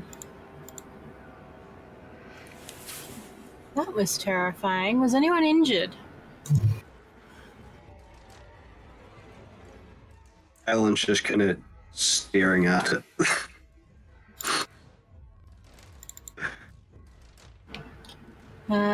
Ilgari strides over towards him.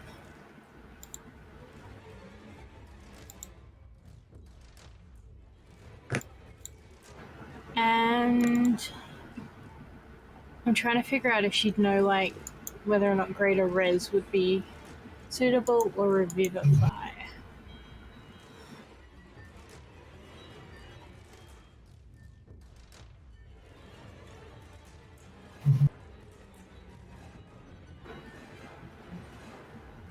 Probably greater res? Let's do that. I would like to cast that on Kylon.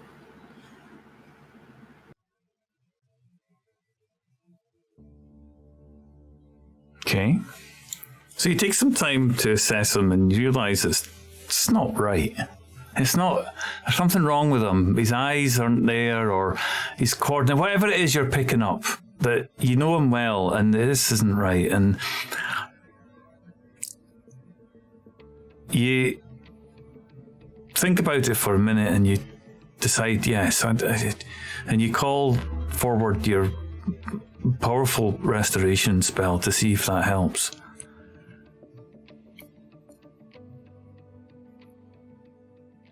And you know it's a powerful spell. And the diamond dust that you put over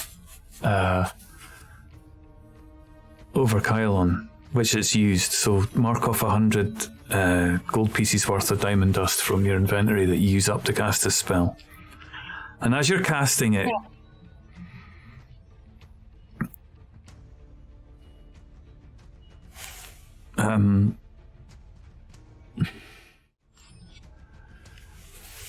Kylon, you feel sore. You're still hurt.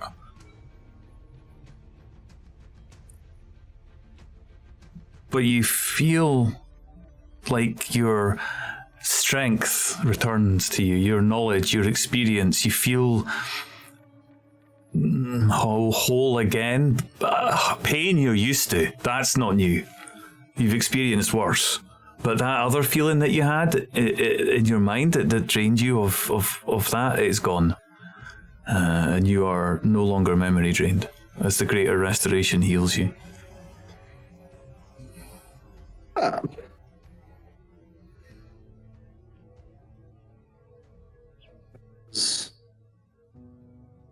Pleasant.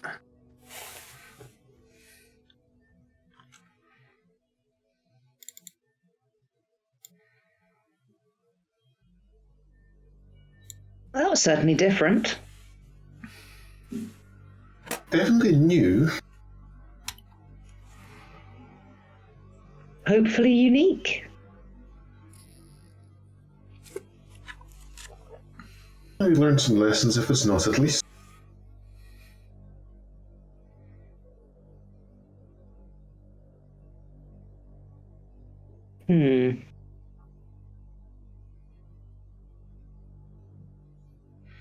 Yeah.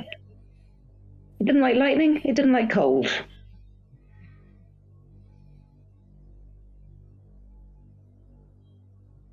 Is it dead? Or something? You hear Gardain shout from well behind you with his crossbow still locked and loaded. Well, if it's not dead, I suggest we don't stay. Aye. Well, it's through there, just as left, so you first?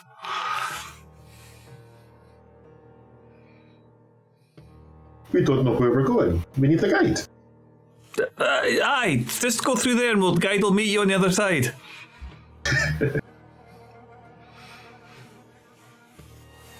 Karst will check on Kylon, see if his brain's a bit unscrambled, and then he'll just walk the way that was out. Okay, and you make your way forward. And you look down at the tongue of stone that's out, and you watch the lava flowing down at the back of the cave and down into the depths below.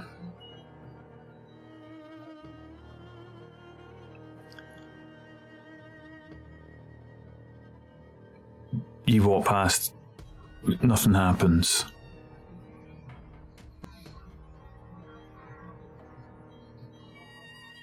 Seems safe. The dwarves follow up behind you. Gardain looks down and it kind of speculatively taps the still loaded bolt onto it. Oh, that's some fine work you did there. This is amazing stuff. Well, we'll come and examine it later. We've got somewhere to be, and walks on past it.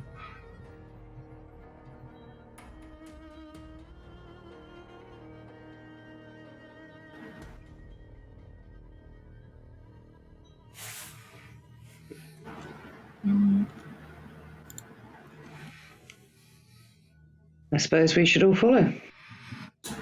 Yes.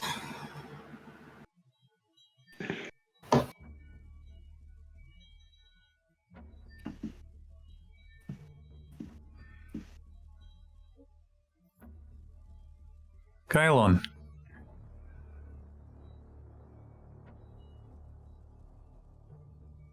As you walk past it, where are you standing? Who are you with? Who's next to you? Who are you in front of? Behind, next? Where are you in the three of you? Towards the back. Are you at the back? No, I don't quite at the back, because he doesn't... Probably kind of second last-ish. Okay, who's last? Who's going last? There's only three of you left at this point. The dwarves not follow us through? Yeah, they followed you through. They came in behind you. I think Ildry would be going last because she'd still probably be focusing on the cloudy thing, just on the off chance that it went to move, because that's still up. Karst will be in the lead, having a walk through first. Yeah. So you're through, the dwarves are through, the three of you... Adri, you go first through and you walk round, and then just at the point that Kylon, you get close to this and walk round,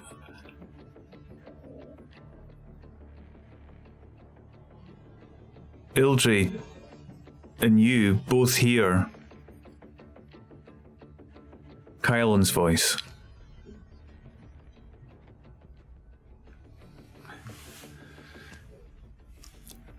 Saying,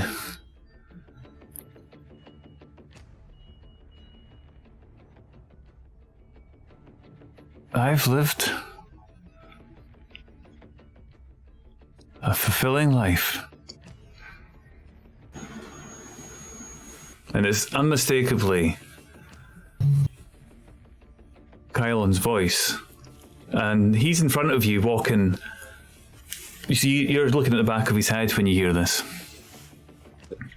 But it doesn't seem to be coming from in front of you. It's coming from the flow of lava to your right or behind you or something.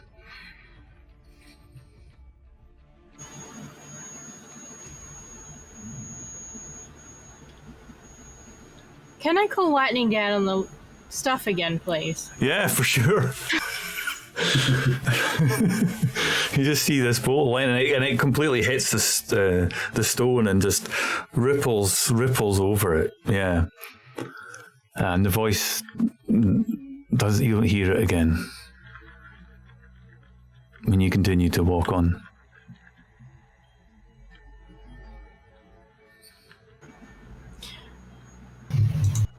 You're right there, Kylon. I did not like that thing. It wasn't the most friendly. You could say that.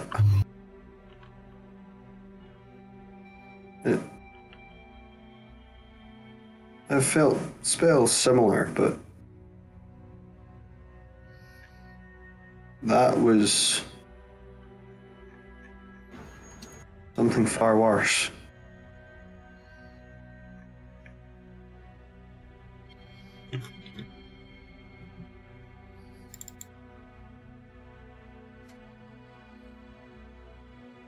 Yeah.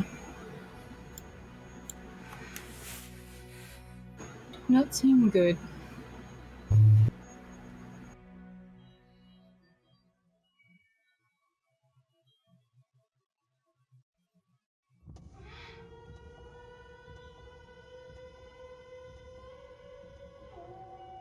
Yeah, come on. You continue walking through what is now a solid tunnel once again.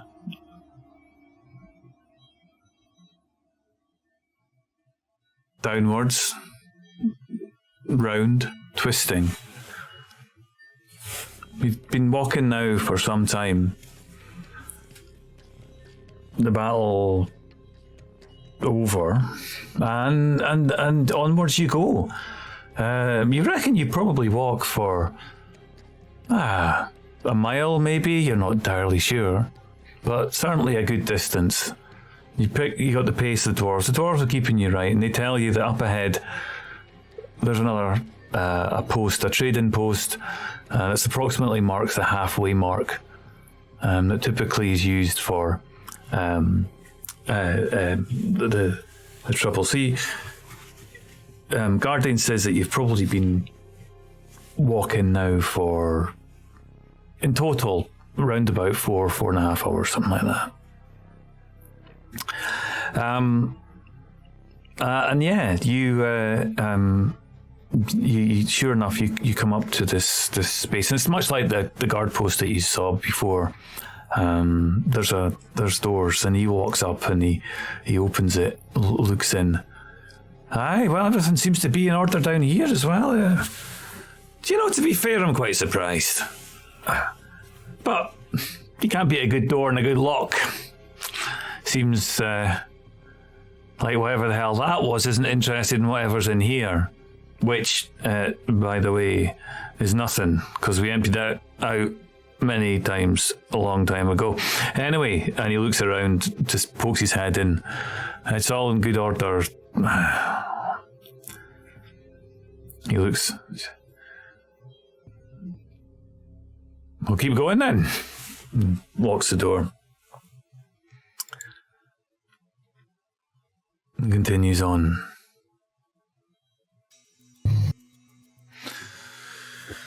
You're walking for probably a good 2-3 hours. It's been easy going. You've seen some signs of things falling apart, a little bit of the collapse and junk. It's just generally all right. There's still that red glow running alongside the tunnel, and at the end, Guardian points. He says, "This one's an interesting one. This is a switchback right here. This will take us down to the last stretch." And sure enough, as you get to it, it's like a hairpin bend in this kind of road.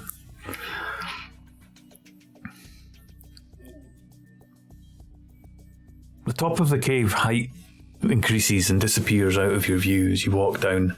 It's a little bit steeper than it has been.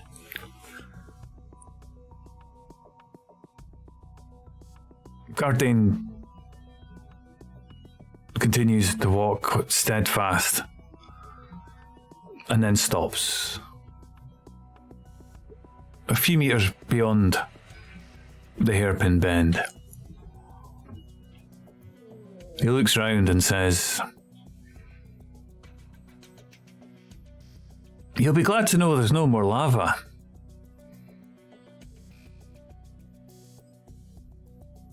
But that's why I'm very confused as to what that red glow is down at the end of this particular piece of the tunnel.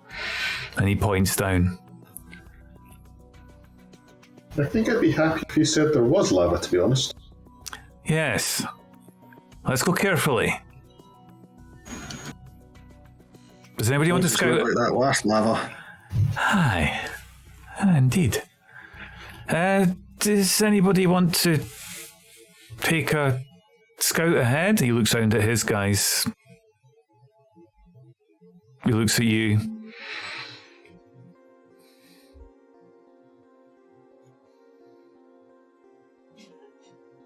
Carson will just shrug. Sure. And he will attempt to stealth and go investigate. Okay. Let's have that stealth roll. Anybody going with you? Yeah, I'll go with him. Okay. And poofed Erin back into existence, so she can be eyes and ears if needed. Okay. Well, shit. 11. Adri definitely quite. Oh, well, okay. It's a group effort, right? And you walk down a good few hundred meters and you start to see what looks like roots growing out of the ceiling and the walls. Not very much to start with, but enough to give you a bit of cover, if you wish. You dodge in and out of the roots, and some of them then, as you get another few hundred meters down, begin to and break the road. The road is broken in parts, and there's alleviations. Am I using the right word? It's up and down. And you can sort of duck in between the shadows of this road as these large roots begin to increase in size and break right through. Then you're looking at them and examining them, and they're like tree roots or something. They don't look like stone. They're definitely fibrous. And you get down to another hairpin bend, and you look round the corner, and the whole cave round this side, this whole part of the tunnel is thick looking fibrous barky roots, as best as you can tell, with no light, but the red glow seems to be coming from beyond, in the distance. Like, you see basically roots, darkness, red glow at the end of the tunnel. And it just, the brightness of the red glow at the end of the tunnel just focuses your eyes, and you're looking at it. And as you adjust, you can see that it looks like some tree or some life is clinging on to these cave walls, or indeed breaking through them from the cliffside, perhaps, and breaking in. You can't determine what the glow is, and as your eyes adjust to the light is all around, and you can I get a perception roll from both of you?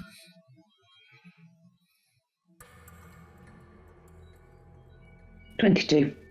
Adri, Karsat, you stop just at the corner, look around, you hide behind one of the roots, and you peer forward into this, and as your eyes adjust, you smell the air. It's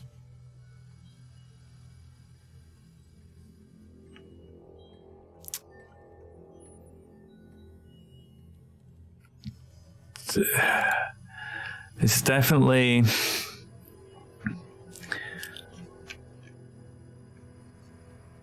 not clean, and definitely not something that you particularly like the smell of.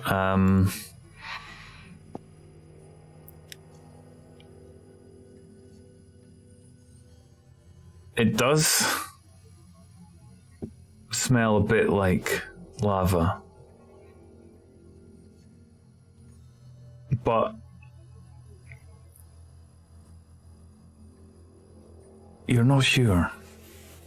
The glow certainly looks inviting, and you take some time to adjust to what's in front of you, your eyes, your senses, and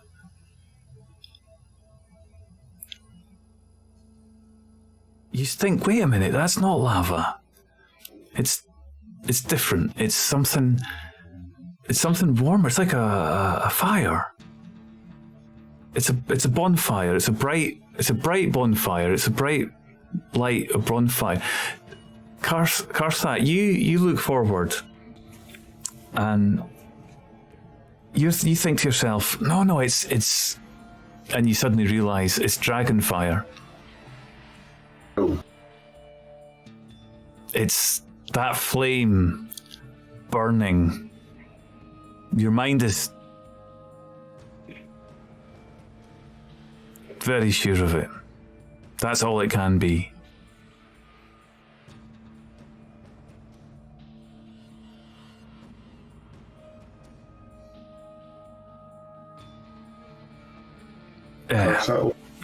Eldre. Did the dwarves mentioning a third dragon in the mountain? No. Maybe we should go question them about that, because that looks like dragon fire. Carthon like hold up his fist. That kind of scat. Light it to show. Yeah. Do you think it's a campfire, Adri? But it could, I mean, yeah, maybe? Campfire, dragon fire? I mean, it's something like that. Yeah, a campfire would be nice though, wouldn't it? A campfire would be something that you could sit around. Maybe there's friends there. Maybe there's people. You think to yourself, maybe there's just something other than anything that wants to eat us down here. Maybe it's just some civilization that's made up that they've got a fire going, that they're dancing. You know, and you start imagining quite a nice time that you could potentially, probably not a dragon, right?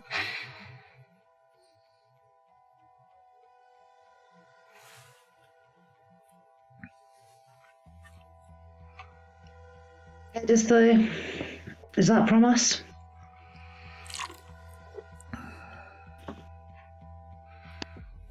Is that... Do you go back up? Yeah, just wondering how far ahead the orange glow. Fire. Many hundreds of feet. You're not quite able to put a distance on it. It's certainly close, but not like it won't take you long to get there. But maybe what? So I'm not thinking of us going there. I was thinking of sending Erin, but I've only got telepathic link with her for 100 feet. So if it's more than that, yeah, definitely more than 100 feet. Yeah, sorry. Yep, definitely more than 100 feet. Cool. Go back and tell the others.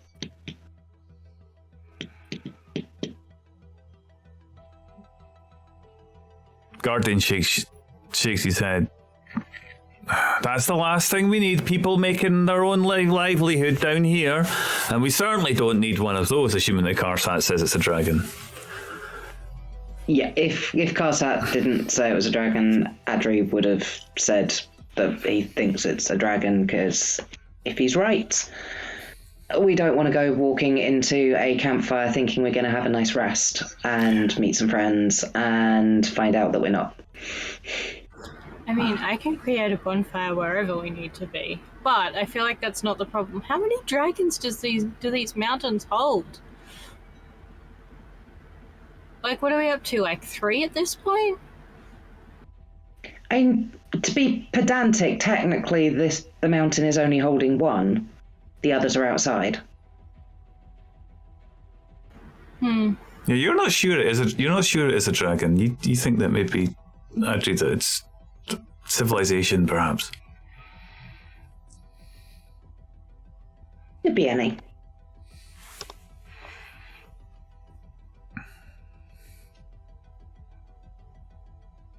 Do you walk on? And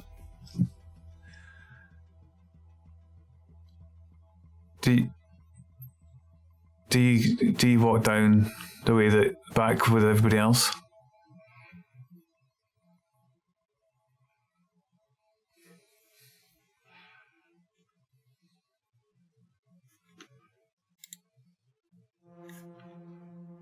Who you? Is that you, us collective? Yeah, everybody. Yeah, all of yous. As a group with the dwarves in tow.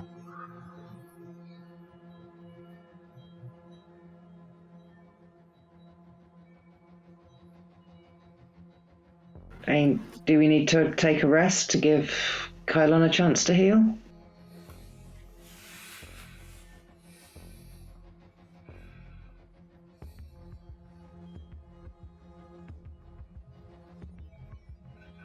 Can manage. Could be dash and go, but I'll manage.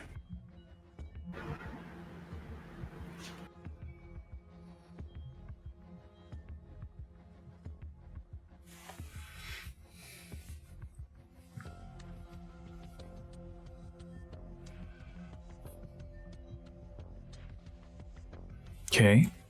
So you walk down, not taking quite as much care as you did initially, so you're going a bit quicker.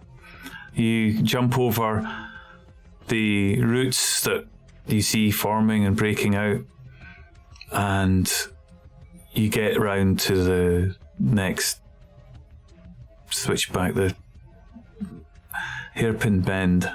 It's not very steep, but it's a very tight turn.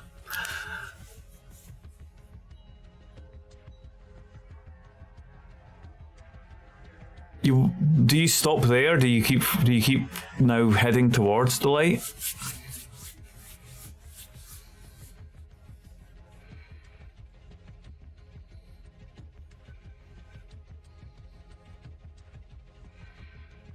Should we go towards the light? Gardain says, that could be...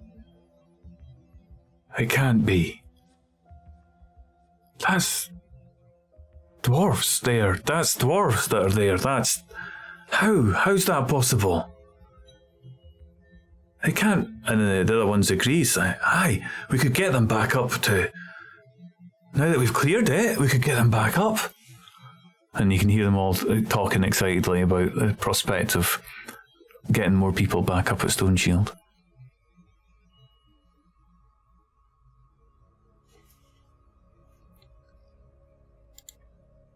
Ildri, it's not any of those things. Surely it's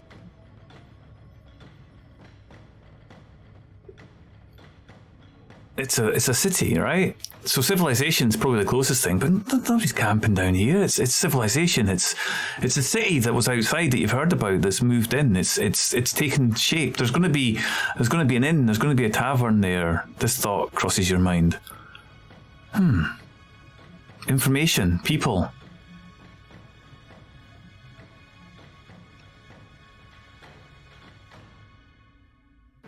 Okay.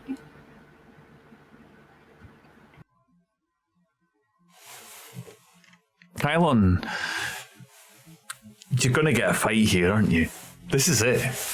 You're gonna be able to show everybody that your mastery of battling is absolute, and nobody will be able to deny you that again. You just imagine what fine beasts are there to slay. You're absolute sure that whatever is down there is going to be a worthy opponent to slay.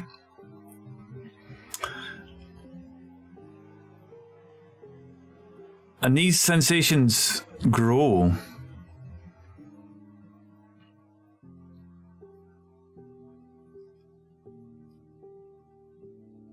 As you get closer. What happens is that as you're walking down this increasingly organic deep-looking tunnel.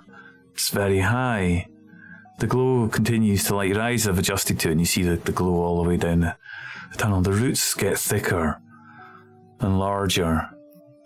The floor becomes more of a jungle of roots where you have to jump from one to the other to get across it. And the sensations that you felt as ideas now become your heart's desire, your most desired things. And you, I don't know if you're talking to each other as you walk about what you desire, but this is something that you're all sure of, and if you do talk to each other, you all come up with radically different things. But the feeling gets stronger as you come down this corridor. You're sure, you're certain that's what it's going to be.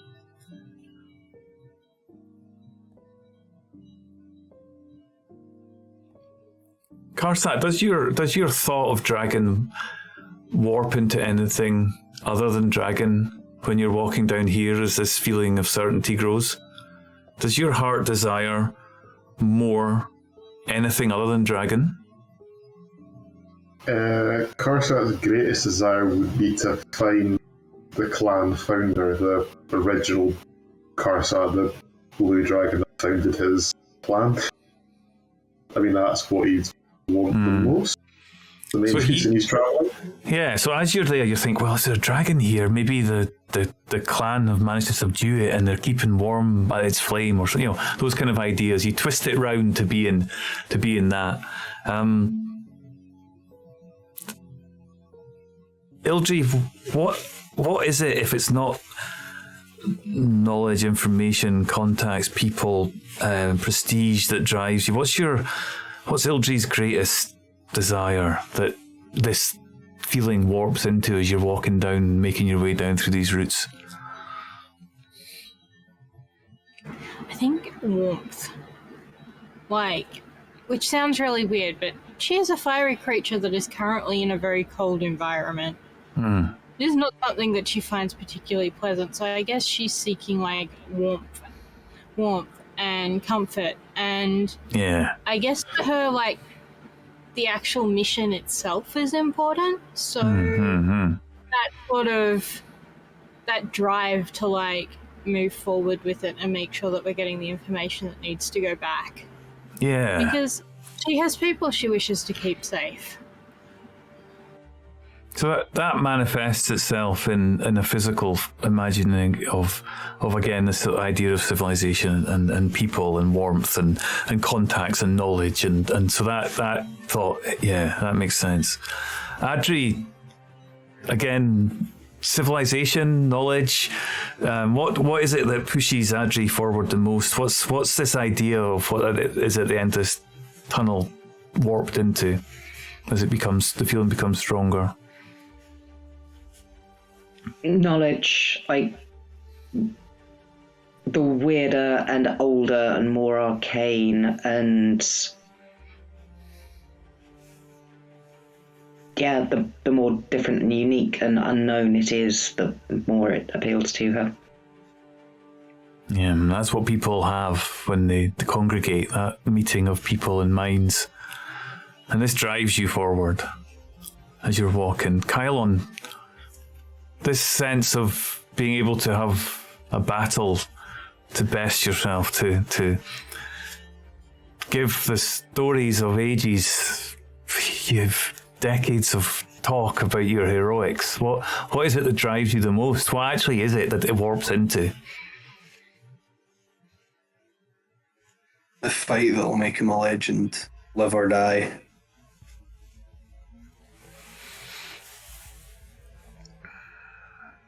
The legacy.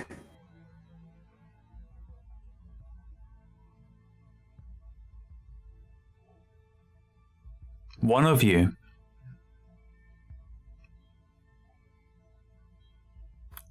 gets their heart desire. one of you gets all that you knew that you were going to receive at the end of the tunnel.